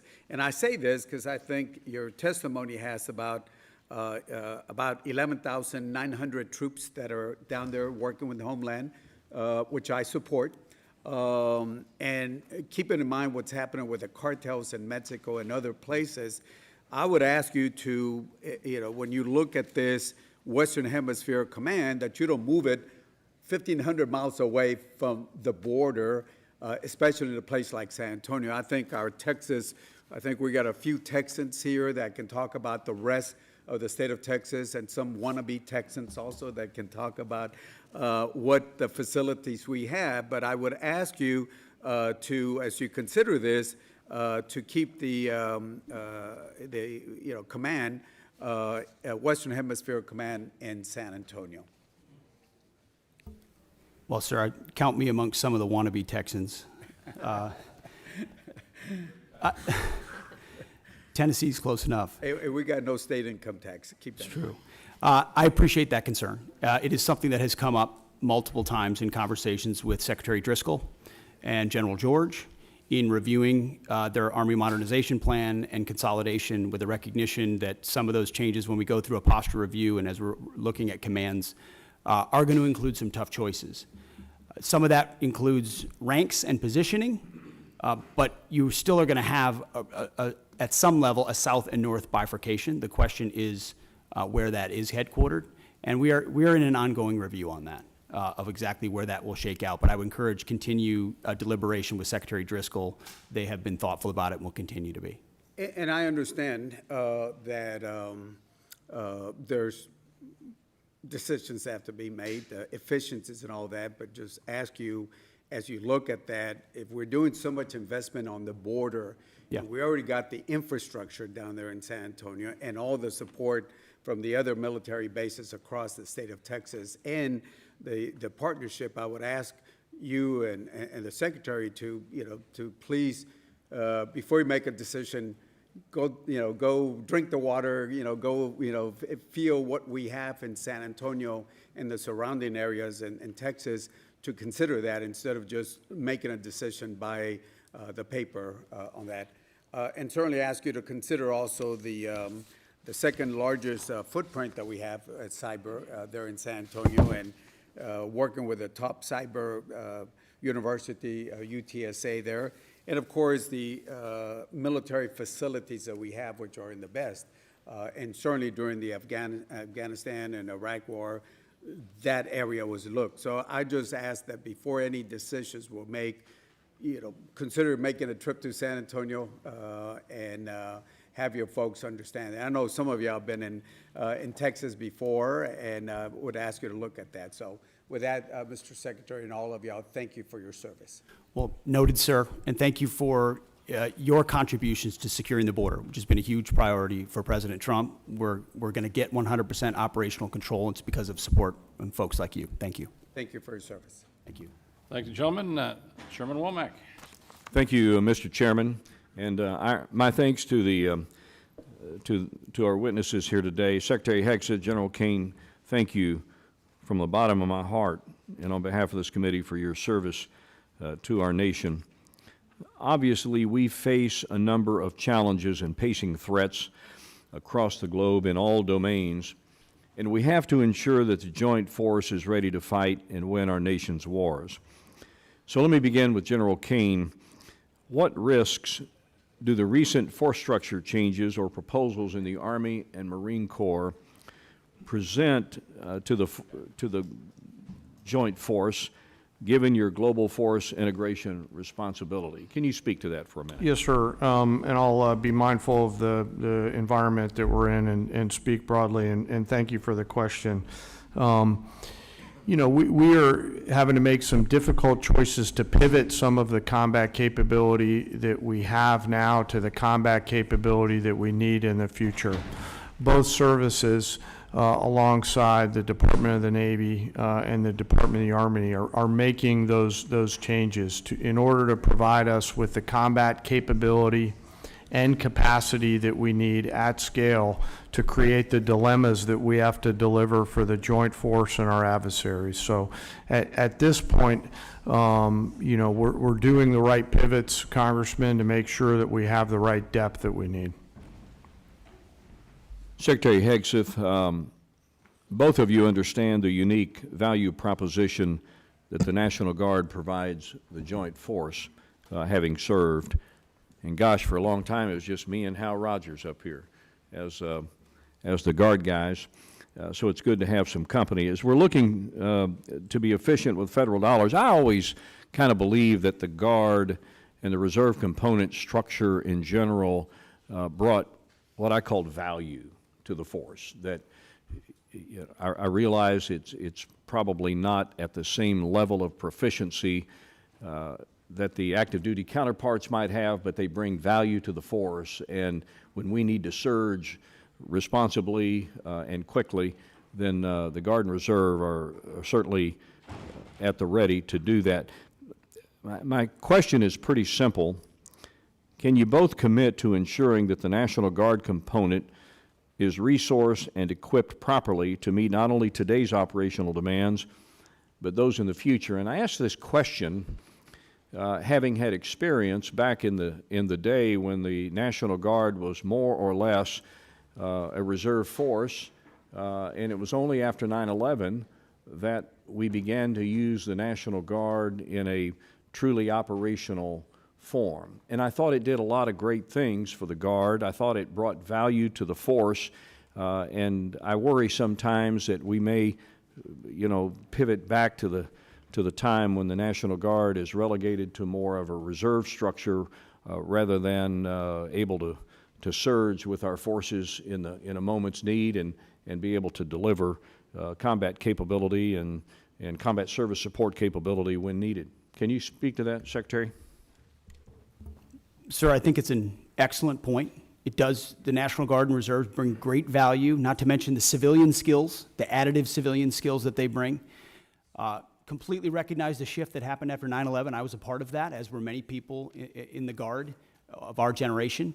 I think we're entering an even another phase, especially under President Trump with his focus on the homeland, where the National Guard and Reserves become a critical component of how we secure that homeland and apply those civilian sets across the spectrum. So when you're looking at, say, the Army, for example, what we need in the active Army vis-a-vis the National Guard will not be a reflection of what we need or don't need. It will be a right sizing of where that particular application would be best used. And the National Guard is a huge component of how we see the future, sir. General Kane. Sir, you know, the policy makers tell us what size our force should be. What I will commit to you, and by the way, thank you both for your service in the Guard. As a fellow Guardsman, you're legendary in those hallways. What I will commit to you is that I'll make sure that the voice of the Guard is heard at the policy level, pursuant to my job as a chairman. I yield, Mr. Chairman. I thank the gentleman. Mr. Case. Thank you, Chair. Mr. Secretary, At the Shangri-La Dialogue, in your speech of May 31st, you stated, and I quote, "Here in the Indo-Pacific, our futures are bound together. The prosperity and security of the Indo-Pacific are linked to those of your people." You went on to talk about the benefits from the, quote, "peace and stability that comes with a lasting and strong American presence here in the Indo-Pacific," end quote. Do you believe that the only way to achieve our contributions to peace and security and stability in the Indo-Pacific is through military strength alone? Sir, certainly not through military strength alone, although military strength is the business that we're in. So we're building partnerships across mill to mill, whether it's the Philippines, Japan, Australia, more actively than any other part of the world, because the application of American strength is not America alone. It's by, with, and through partners who share mutual objectives. And so Okay, we are so you- very invested in military-to-military So relationships. you, as the Secretary of Defense, believe that we need to take a broader approach in the projection of national power, national influence than simply our military. Is that correct? Well, sir, that's not my job. My job is the military application. So Yes, but- others will determine the broader spectrum of that, but it's always useful to have other applications of Okay. power as well. But how others actually do that does impact your job in running our military, right? I mean, your military operations, your military presence, your mill-to-mill relationships that I agree are important, are all going to be impacted by our non-military projection of power, influence, and assistance throughout the Indo-Pacific. Is that correct? I would just say that from my 2 recent visits to that region, meeting with many of those ministers of defense multiple times, their focus is what capabilities can we share together, interoperability and capabilities that establish deterrence, because the most important message America can still send, and they can still send, is hard power capabilities. What can we project? Where can we project it? As the chairman said, what dilemmas can we create? That's the business that we're in. And so we work with those partners that share common goals. And our militaries are working better together than they ever have. And I think and I that helps appreciate your support focus security. on the military side. That's obviously directly your job, but I'm asking you to think and comment more broadly on our big picture approach to the world. This administration, for example, has proposed to reduce the State Department by $8.3 billion, the Economic Support Fund, the Development Assistance and Democracy Fund, and the Assistance for Eurasia. This administration has illegally sought to destroy the U.S. Agency for International Development, and in its budget request, reduce it significantly down to close to zero. This administration has proposed to reduce the international narcotics control and law enforcement effort by $1.2 billion. This administration has proposed to eliminate the Millennium Challenge Corporation, or not eliminate it, but reduce it by $1 billion, a significant reduction. One of our principal agencies that assists us with meeting the needs of the Indo-Pacific in the infrastructure area, and what I think you would agree are key strategic countries such as Indonesia, such as Kiribati, such as the Philippines, such as the Solomon Islands. This administration has proposed to reduce international organization contributions by 83%. This administration is not following through on commitments that we made to the freely associated states, all of which are strategically critical to this country, to expand veteran services in those 3 countries, Palau, the Federated States of Micronesia, and the Marshall Islands. This administration appears to be slow walking the resurgence and expansion of the Peace Corps throughout the Indo-Pacific. Do you think that that will affect your job in the military space with your relationships with those countries? No, sir, I would add to that list the elimination of most USAID programs, which I don't hear anything about because a lot of them were wasteful and duplicitous, and I'm glad we got rid of them. Well, I've had those and conversations as far as with those you mentioned countries. international organizations, the 83% reduction, again, I hear nothing about that because Have most you of those talked to those international countries? organizations are not serving U.S. interests, Mr. and so we shouldn't Secretary, be have you funding them talked to if they're those not countries serving about U.S. the interests. impact? So I don't hear from our allies problems about that. Well, I because don't think you're talking to the those right were not people. part of their calculus Yeah, of American if you power. talk to any one of those countries, they'll tell you that they're deeply concerned with the reduction of non-defense dollars, and it will in fact influence our presence and our contribution to your stated goal of peace and stability I and think they security respect in that the we're Indo-Pacific. reducing waste on programs that aren't actually affecting Gentleman, change time's on the ground. expired. Mr. Diaz-Ballard. Thank you, and to three of you, thank you. Thanks for being here, and thanks for your service. Mr. Secretary, I have two questions. First one is, and you mentioned recruitment at the beginning. During the last 4 years, we got used to just hearing how the recruitment was not doing well, and it was just the new reality. And then all of a sudden, that reality has changed. If you can comment on why that reality is, I think a lot of us know, but if you could talk to us a little bit about this new reality, which you don't hear much about in the press, about how that has changed dramatically. Question number one. Question number two is, a number of years ago, Southcom was moved from Panama to South Florida. There's a lot of reasons for that move. It was to get it because it was in close proximity with others like Jayada South, Special Operations Command South and Homestead, Joint Task Force Guantanamo, the Joint Task Force Bravo in Honduras, the U.S. Coast Guard 7th District, which is the busiest district in the entire country, but also because in South Florida you have this multicultural, multilingual community, and as you know, Southcom deals with multiple countries, 40 different languages, and so it was not just a cost savings potentially, but it was also made a lot of sense. I believe that continues to be the case. Nothing has changed. If anything, what's changed is that the Western Hemisphere has gotten a lot more dangerous. And obviously we have Iranian influence, Russian influence, Chinese influence. I'm very grateful, Mr. Secretary, and I don't know how much you had to do with that, of the President's change in attitude on no longer appeasing enemies of the United States in the Southern Hemisphere, whether it's Venezuela or Cuba. But again, there goes the importance of having Southcom where it is, and I just would like your thoughts, if you've had an opportunity to look at that, because it was moved from Panama. It just wasn't in South Florida for the heck of it. It was a decision made. It was the right decision. It's proven to be the right decision. So, two questions. If you can answer them, I'd love to hear it. Well, sir, thank you for the question about recruiting. What changed is a commander-in-chief that America's young people believe in. President Trump was elected in November, inaugurated in January, and at first I called it the Trump bump.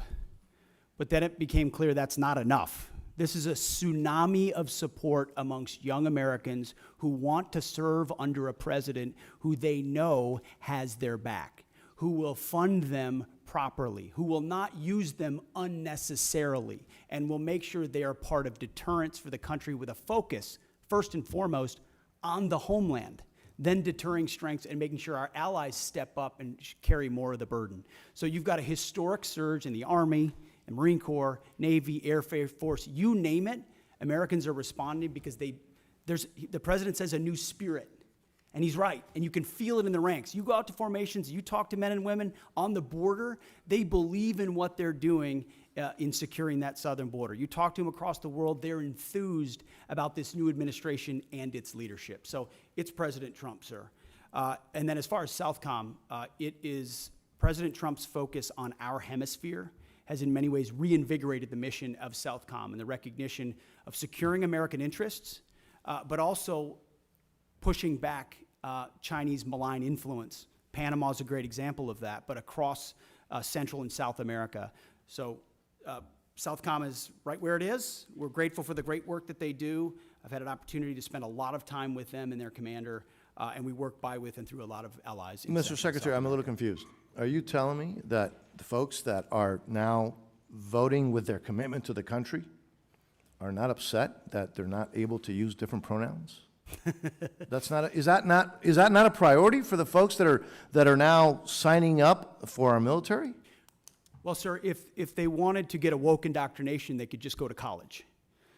Instead, they're joining the military, where we're focused on the basics. We know men are men, women are women, standards will be high, and we're getting rid of the distractions, the ideologies, the politicization that was in our ranks so that soldiers, men and women, can do their jobs on behalf of the nation.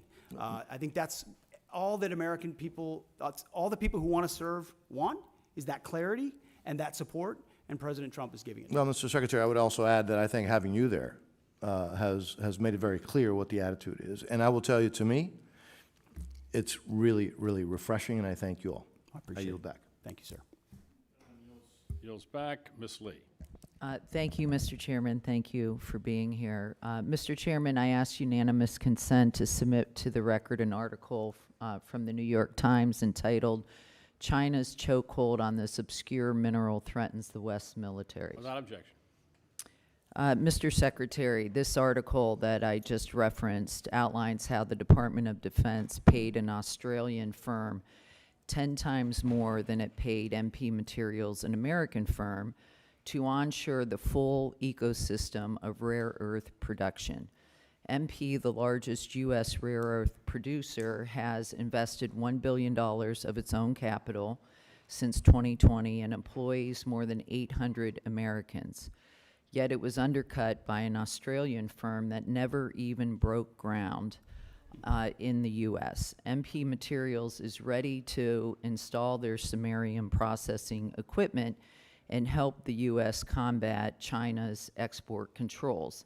And I want to note that China produces the entire world's supply of this obscure rare earth metal that is used almost entirely in military applications because of its its use in heat resistance magnets.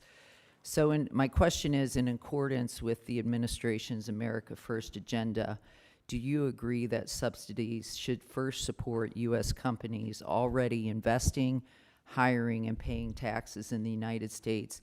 And can I have your support in ensuring that the department critical mineral policies will align with this goal? Ma'am, it's an excellent question. It's something we have been very focused on. In fact, my deputy secretary, it is his number one, is ensuring that sourcing of critical minerals, whether they're heavy or light rare earths, are sourced reliably in America first, and if not, then amongst allies. I won't reveal or talk about more than that in a setting like this, because we have reserves and we have capabilities, but at the same time, we have to aggressively work. And MP Materials, Mountain Pass, is a great example of a place where we can partner with industry. But what does China do? You know this. China undercuts the market intentionally to try to corner the market, and we have to account for that in the things that we support. So the answer is yes, I can have your support. Thank you. I also want to turn now to the collaborative combat aircraft. I represent Las Vegas, Nevada, so we're very excited that the department will base the CCA unit at Creech Air Force Base, which is the center of excellence in uncrewed aircraft systems. And I want to make sure that the department has the resources they need to make this program a success. Last year, the Air Force had to shift $383 million to the CCA program, plussing it up by 60%. Can you assure me that your budget request will fully fund the CCA program this year? Ma'am, it does fully fund the CCA, and we believe in the collaborative combat aircraft, the loyal wingman concept, this idea that you project power more robustly through autonomous, semi-autonomous systems that that amplify our lethal effect. So yes. Thank you. Great. Can you give me an update on the first flight and the production decision for Increment 1, and are we on track for the flight? When will it be? And finally, when do you anticipate the production decision this fiscal year? What quantity of aircraft will we procure? How many vendors will you award? And what factors are you considering? Bryn, feel free to chime in. You're talking about the CCA still, Yes. correct? My understanding is later this year on the flight. We know but a date? As far as I don't know the exact date, ma'am, but Bryn, you might know. Yes, ma'am. We can get back to you on the specific date. It should be this fiscal year. And for our budget request, it's $804 million for the collaborative combat aircraft. Great. Thank you. How much time do I have left? I'll just, also, can you then outline what is planned for Increment 2? What type of capabilities can we expect, and what timeline in critical milestones? We'll get back to you on that one, ma'am. Okay, thank you. With that, I yield. Thank you, gentlelady. And I'd just like to point out that Mountain Pass is in San Bernardino County, California. So one of the only critical mineral mines left in the United States. Hopefully that'll change soon. Mr. Joyce. Nope, Mr. Elzey. Thank you, Mr. Chairman. Sergeant Major Troy Black, thank you for all your years of service. You've been serving this country since Ronald Reagan was president in 1988. You leave behind a distinguished career in uniform, wearing that uniform, service to your country. You have served as the senior enlisted advisor to the Commandant of the Marine Corps and now to the Chairman of the Joint Chiefs. And I think, but what will be most missed, if you didn't know this about him, in 2010, he received the Bronze Star with a Combat V for running across several hundred yards of mine-in-placed fields to pick up a fallen Marine. You're a Marine's Marine. You will be missed. You are the pride of Louisville, Kentucky.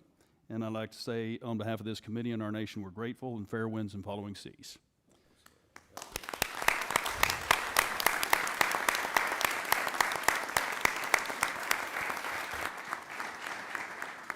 Secretary Hegseth and General Kane and Ms. McDonald, glad you're here. I'm personally grateful for your service to our country and for sharing your valuable time with us today.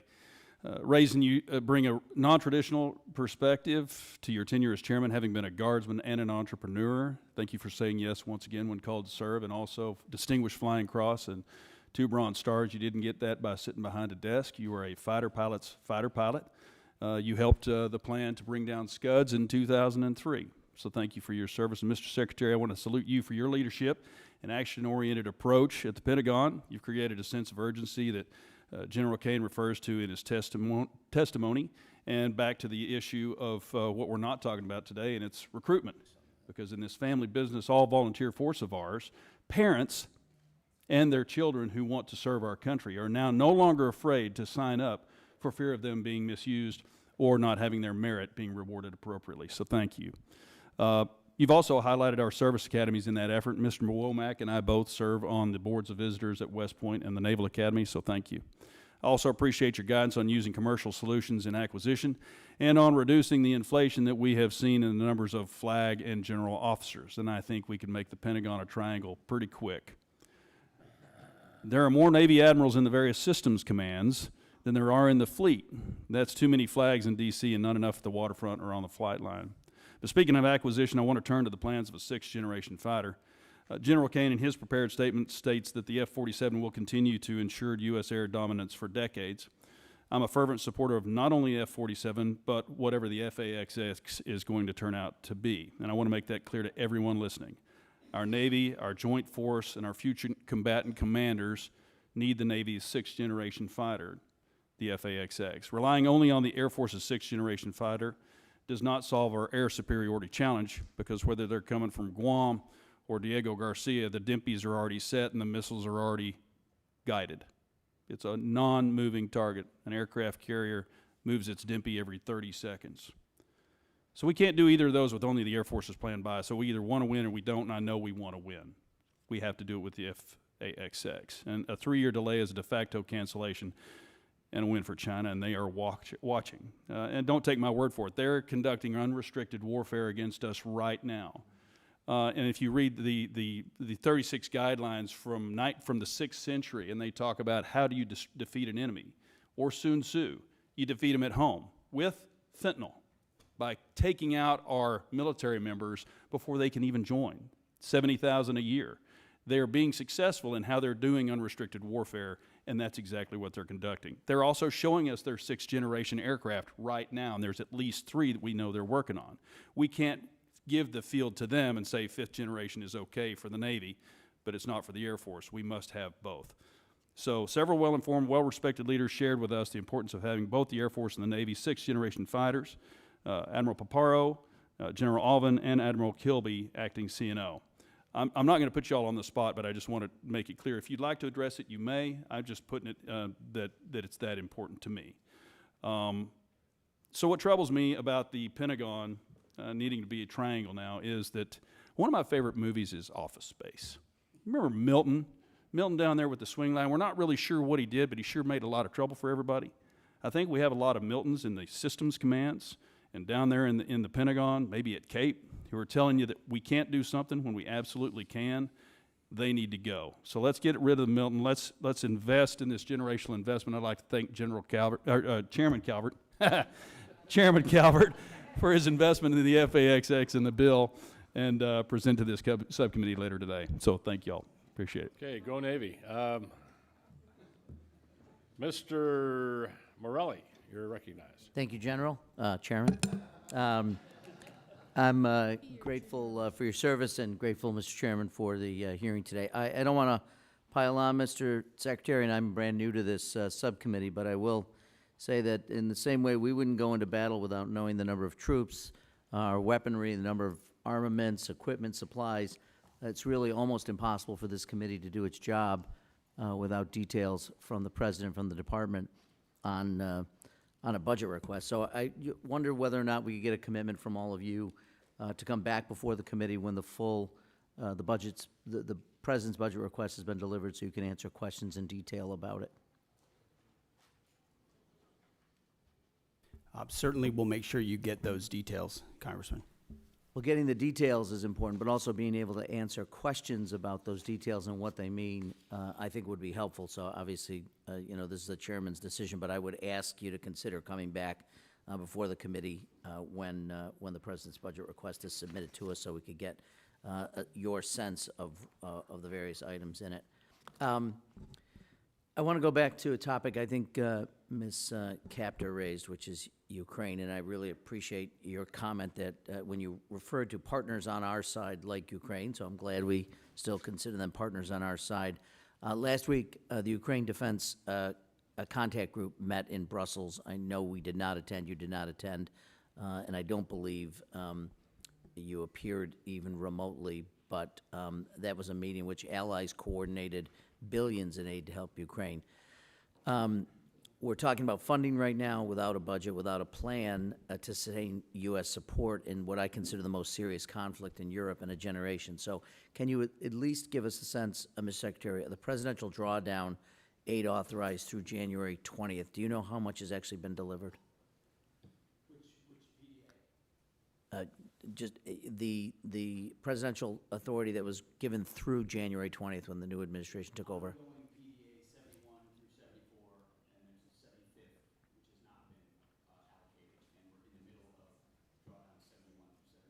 Okay, and do you have a sense of the how much has actually been delivered? I don't know the exact amount that has been delivered, but we're actively monitoring it as well as the lifespan of certain munitions, what munitions remain critical for us, critical for them, critical for allies like Israel. We're paying very close attention to the Okay, and you can give us a detailed, thank you. Do you know whether the department or the president is prepared to ask for funding for the Ukraine Security Assistance Initiative, and at what level? It is a reduction in this budget. As you know, this administration takes a very different view of that conflict. We believe a negotiated peaceful settlement is in the best interest of both parties and our nation's interests, especially with all the competing interests around the globe. I don't think the word victory has been well defined or the path to it. And as a result, a path to peace that stops the killing and the carnage is something that President Trump is very invested in. Well, look, I would certainly, I think I would define victory as making sure incursions, illegal incursions by the Russian Federation into Ukraine, which is a sovereign nation, would be a victory, but I'll leave that aside. I want to just touch briefly on, with the limited time I have, the President's announced $175 billion Golden Dome. It's been talked about. I know that what has been talked about, we understand that reconciliation includes a $25 billion down payment. We haven't really received much in clarity on the specifics. Can you tell me what the $25 billion will be used for? Excuse me. There are many specifics that are not fitting for this setting. We're happy to get you at the appropriate level the specifics you request. But what we've done is we've built out the entire understanding of what the architecture would look like, ensuring it includes existing capabilities that can be fielded rapidly. As President Trump has made the case, we need this now, not conceptually in the future. You know, we had SDI under Ronald Reagan, which was a concept. We've fast forward to the ability to deliver these things, and the American people deserve that kind of protection. So multiple layers for multiple different types of threats coordinated with sensors, both on the ground and in space at other layers. And we've got one of our best Space Force generals fully focused on that project in General Gutlein, who has a background in understanding those types of architectures. So we've pulled the program up to the Office of Secretary of Defense to make sure it's monitored on a monthly, Can you tell us what the even more regular appropriations basis. request will be for Golden Dome in the 26 fiscal year? Well, the gentleman, Go ahead, Brent. Bren, excuse me, Ms. McDonald, you can get back to us on that and for the record, and we would appreciate that. Mr. Fleischman, you're recognized. Thank you, Mr. Chairman. Want to welcome Secretary Hegseth, General Kane, and Mrs. McDonald. Thank you. This has been an outstanding hearing. Let me just say this. The world is a dangerous place. The nation is a dangerous place. Heartfelt thank you to each and every one of you officers stepping up and for doing an exemplary job. Thank you so much. As most of you know, I represent the 3rd District of Tennessee. That's the Great Oak Ridge Reservation, birthplace of the Manhattan Project. In addition to serving on this prestigious subcommittee, I'm the chairman of the Energy and Water Subcommittee, which has the NNSA. I'm deeply involved in the recapitalization and modernization of our nation's nuclear deterrent. It will come as no surprise I have concerns about both our progress and posture. Our progress is a concern as we are recapitalizing the entire nuclear deterrent all at once. Meanwhile, Russia has recapitalized its triad minus some bombers, and China is rapidly expanding its numbers and fielding a triad. Of course, there's also North Korea and the looming prospect of a nuclear Iran. As we focus more on the Pacific, our post-Cold War posture is a concern due to the lack of in-theater non-strategic nuclear weapons. This creates a deeply worrying capability gap in the most critical theater. I'll ask my questions and ask for your answers then. First, Secretary Hegseth, given this troubling strategic threat picture, what is your outlook on the current pace and scope of nuclear recapitalization? And then, General Kane, what are your ideas to fill this non-strategic nuclear capability gap in the Pacific? Are there any ways Congress can better support the department's efforts to meet these increasingly tight deadlines? And I'll listen to your responses. Thank you. Sir, thank you. First, if I would just take liberty, both the chairman and I have taken up almost all the oxygen from Bryn McDonald here. I would just take issue with the characterization that we have not delivered a budget and we don't have details and we're not delivering on it. She and her team have done a fantastic job of working as rapidly and as detailed as possible to deliver what we feel very confidently is a robust, detailed delivery of the president's agenda for FY26. So, Bryn, thank you for the work that you're doing and all the details and focus on that have come through. And that the nuclear triad is certainly a part of it. NC3, every single aspect of that. Sentinel with the Nunn-McCurdy breach has to, we are taking a very hard look at that while fully funding it. Columbia class, critical. B-21, which for the most part has been a success story, but needs to be continually monitored as any major platform does. And then the SLICM-N as well, investing in that capability, considering the advantages we have on the submarine side. So we are fully funding, in fact, even more so in most cases, that capitalization and modernization, which we have to, considering what our adversaries are up to. Thank you, sir. Sure, I just echo the Secretary's comments about non-strategic nuclear weapons, SLICM and the others. I think it really, for me, centers around 4 C's that we got to do across the enterprise. Change the culture to get after it faster. That's the first one. We got to create competition across the continuum in the defense and national industrial base. We need to buy better contracts and get greater capacity. So no ads other than that, Congressman. Thank you. So if I may, you all feel reasonably comfortable with the way that we're modernizing our triad? Well, sir, I'm not comfortable with the way the Sentinel upgrade had been happening. Understood. With the recognition that it is behind and can't be. And so we're getting at dynamic ways to address that. Different alternatives. Our Deputy Secretary and his team very focused along with Bryn. What do we fund? Why do we fund it? How do we look at new ways to do it? Because the way we've approached it so far has gotten us nowhere fast.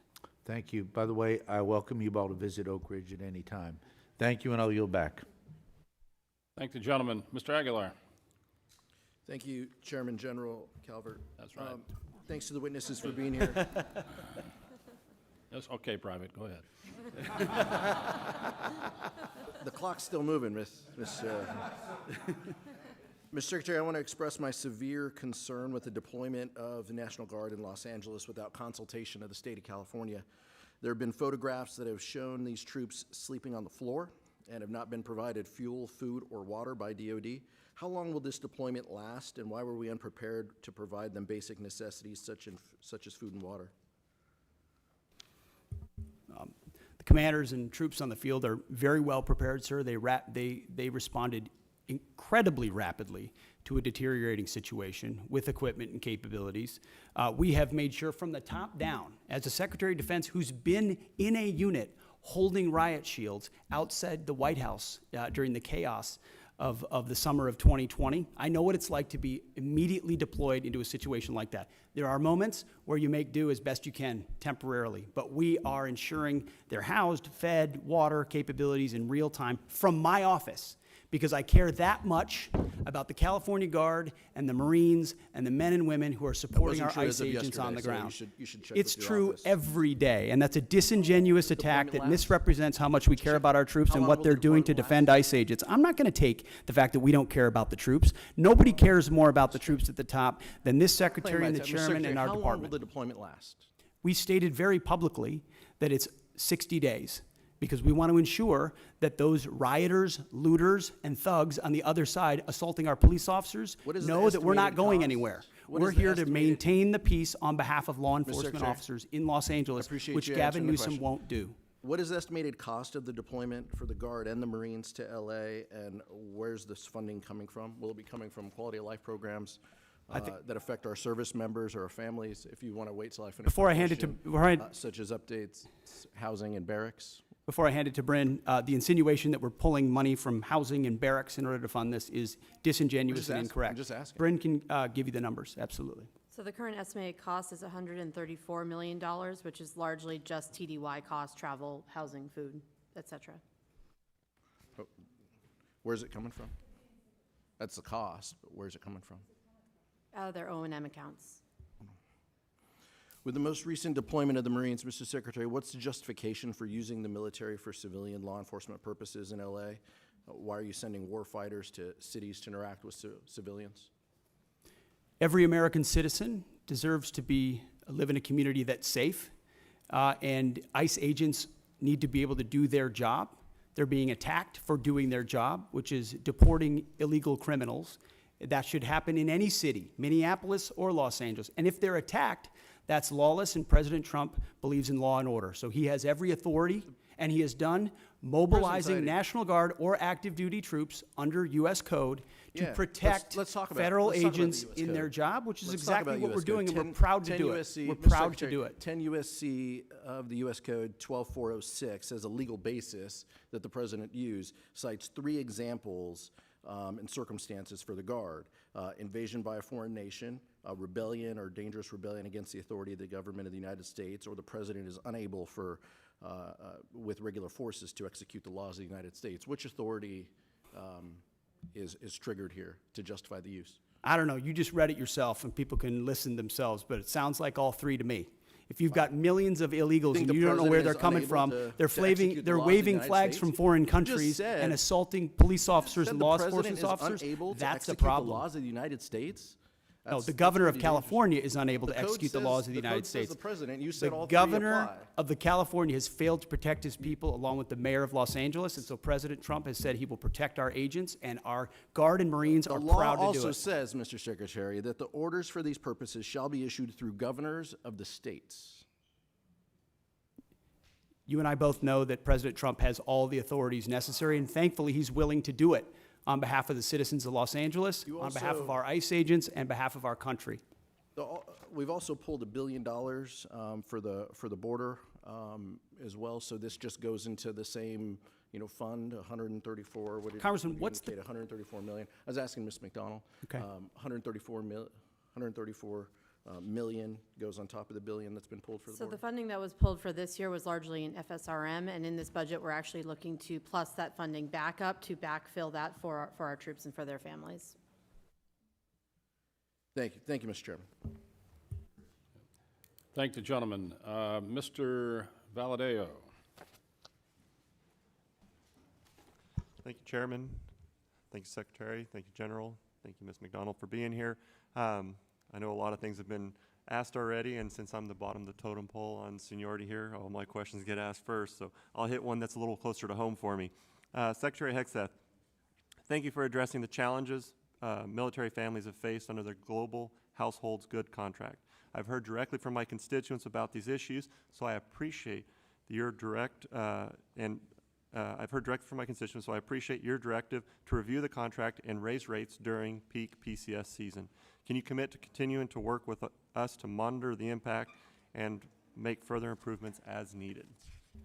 Sir, I appreciate the question.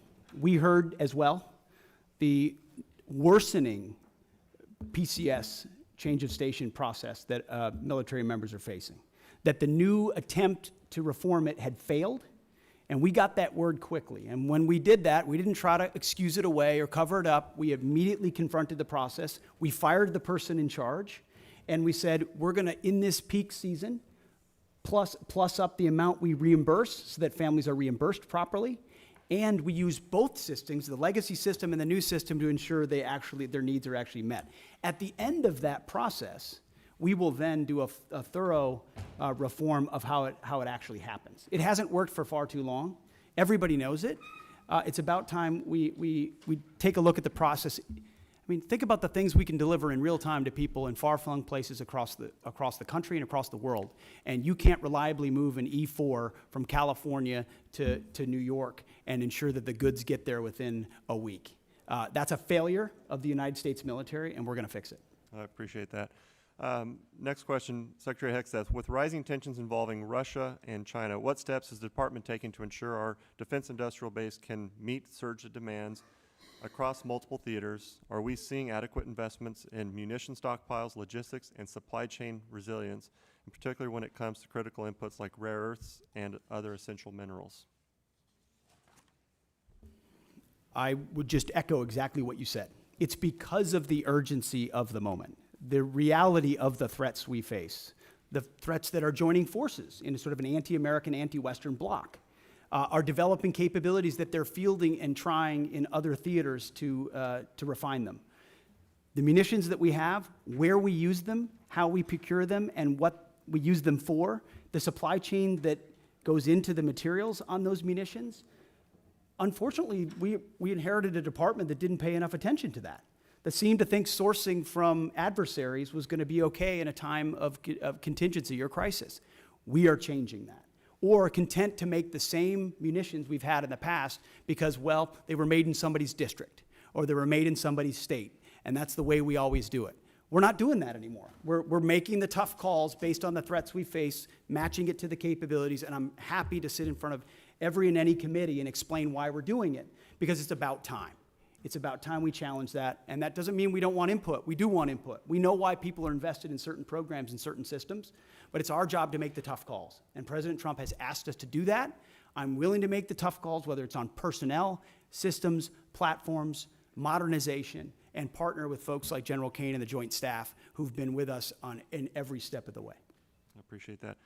So we got a little more time. So Secretary Hegseth, as the department looks to stay ahead of near-peer threats, will the defense budget continue to invest in hypersonic weapons and defense systems, including unmanned, high Mach, and next-gen aviation technologies?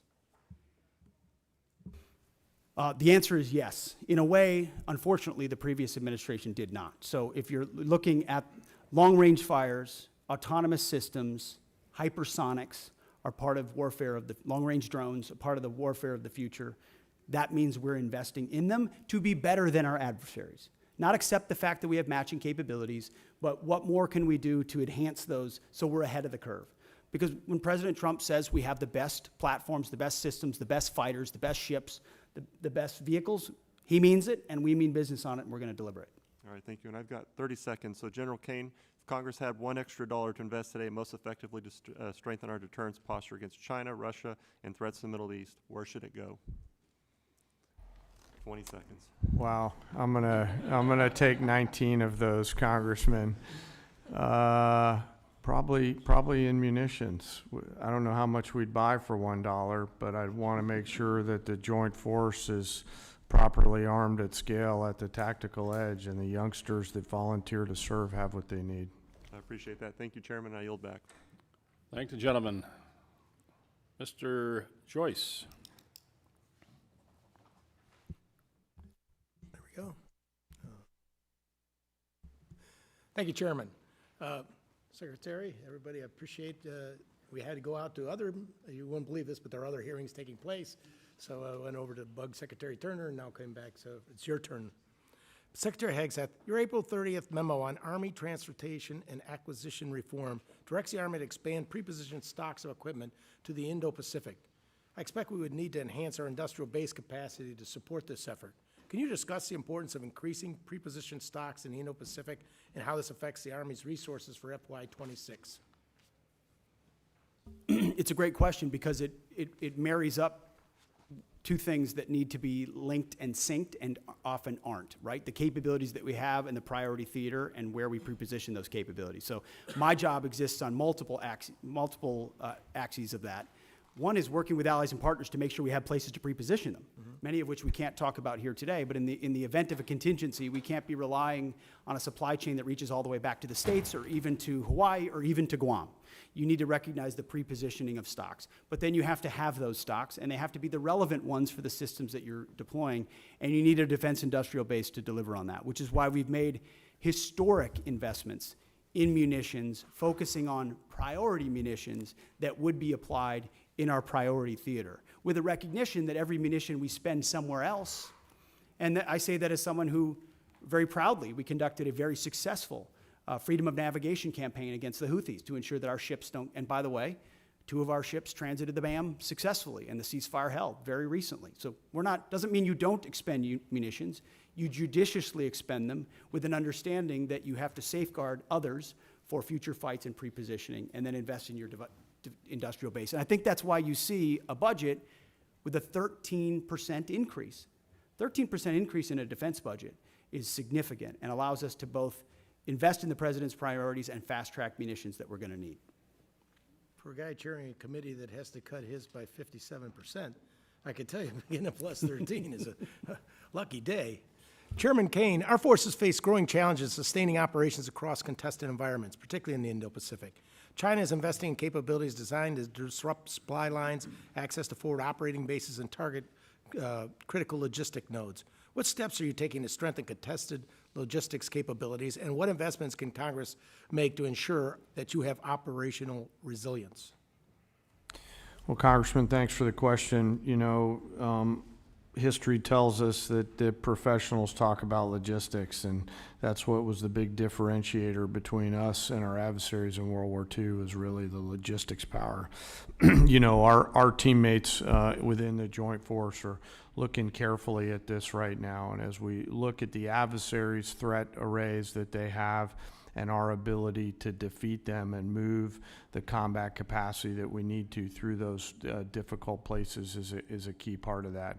I don't have a specific number for you, but what I'll commit is, as we think through what contested logistics looks like, as we think through what forward supply points on the first and second island chain might look like, we'll stay close with the committee to make sure that we're communicating early, often, and always about what our needs are. I certainly appreciate that, and I throw out that having a small Air Force Reserve airport in Youngstown, Ohio area. Some great C-130Js up there, Thank you. Congressman. Yeah. Appreciate the help on our fire department for the new inventory we got. But the old stuff we had there, you had maybe 8 planes, you were cannibalizing 3 to feed the 5 because we didn't have parts and storage and those type of things. And I think that's has played out in other areas for us as well. And we need to not only make sure we have the manufacturing industrial base, but we also have the ability to have the parts and inventory on to keep all those things online, or we have to remove them from service. Yes, sir. I know General Alvin and the team at the Air Force is looking hard at that too, to make sure that we've got the right stuff on the shelf, prior to that we need, not just in the C-130 community, but the other airframes within the Air Force, and frankly, the Joint Force. Parts are always going to be a driver, and I'm really encouraged by the innovation that's happening to look at things like additive manufacturing, where we get a hold of the specs from companies like Lockheed and others and can just 3D print right on the spot of the requirement. Those have to be in any procurement you do from now on. That you Yes, also sir. get I access think to all so, this sir. It's, you know, the force of the future will fix on the spot, so they'll need to be able to have the parts right there. And as we look at mission command and delegating authorities and responsibilities to our younger commanders and you know, complex command and control problems, part of that is going to be the ability to sustain our force out there at the edge. Thank you very much, General. Yes, sir. I yield Thank back. And thinking of logistics, it made me think at, what was it, General Marshall, who went out in the 30s and met with a young lieutenant colonel, and said it's the best logistics officer I've ever met. And that was General Eisenhower. 3 years later, he was a 4-star general. So wars, logistics are important. Mr. Anderholt, you're recognized. Thank you. Thank you, Mr. Chairman, and thanks everyone for being here today, this morning. And as we wrap up the hearing today, let me say the Golden Dome Initiative represents, in my opinion, a substantial investment in our national security, and I credit this administration in pursuing this bold project, and I share your ambition for it. So thank you for moving forward on that. I want to follow up with from my colleague from New York. The President has said that he has chosen an option that will total $175 billion. Can you confirm that number, and when do you hope to make this system of systems operational?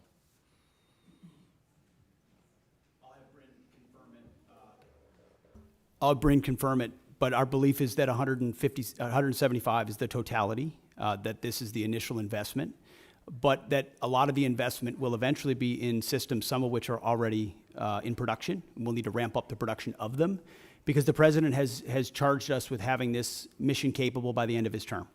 So this is not something that's futuristic. This is not something that will happen in some distant future based on some technology we don't yet have or can't field. Our approach to Golden Dome will be making sure we can procure existing layers that can talk to each other with new layers on top, because this is a layered system, as was mentioned, to include drones as well in partnership with the services. So can you confirm that, Bryn? Yes, sir. Nothing to add. That's all accurate. And we're still planning towards what the final number is, but the $24.8 billion we're requesting this year is that down payment on the near-term capabilities that we're looking at as part of the architecture. Okay, thank you. Let me switch over, and I'd like to get your thoughts on AUKUS partnership, not merely as a cornerstone for our Indo-Pacific defense strategy, but also as an opportunity for our defense industrial base. In fact, we've heard from a lot of Australian and UK businesses who are ready, willing, and able to move production to the U.S. given the new regulatory framework under Pillar 2.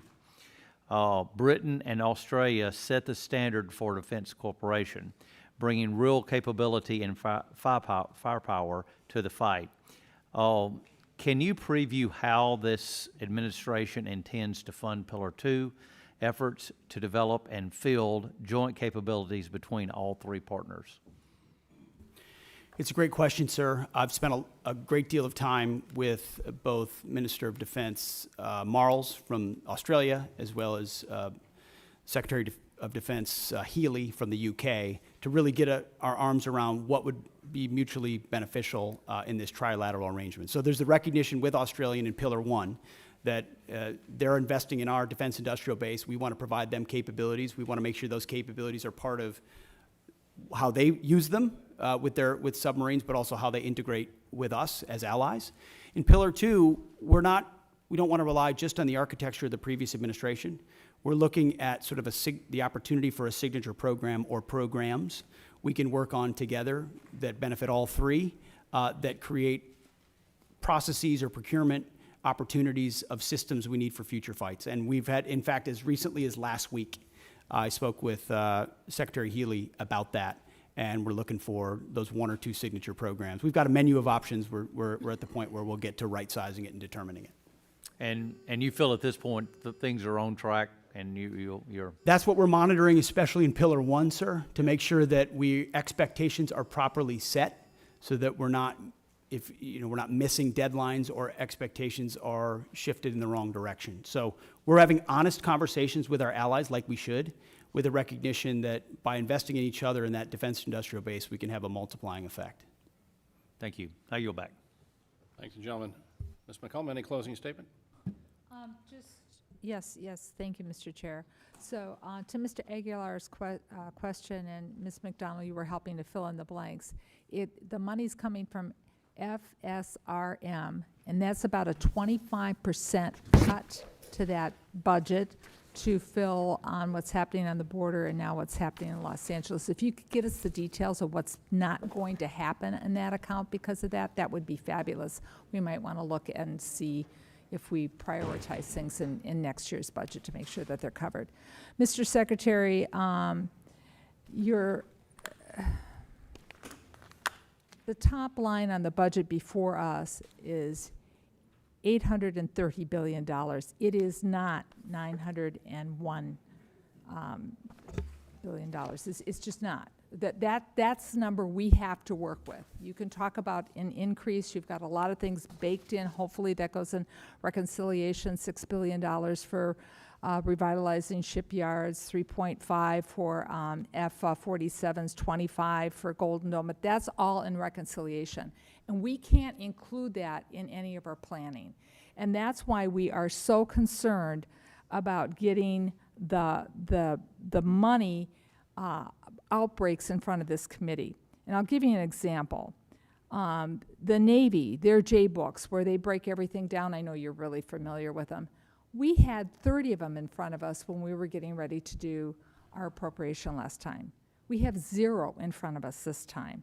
So, Mr. Secretary, I believe, honestly believe you want to provide the information, but time is of the essence because this committee wants to do its best work together, both Democrats and Republicans, to make sure the women who serve in our armed forces have the equipment that they need to do the missions that they're assigned to and come home safely because we honor their service and their commitment. Get us the information. Thank you, Mr. Secretary.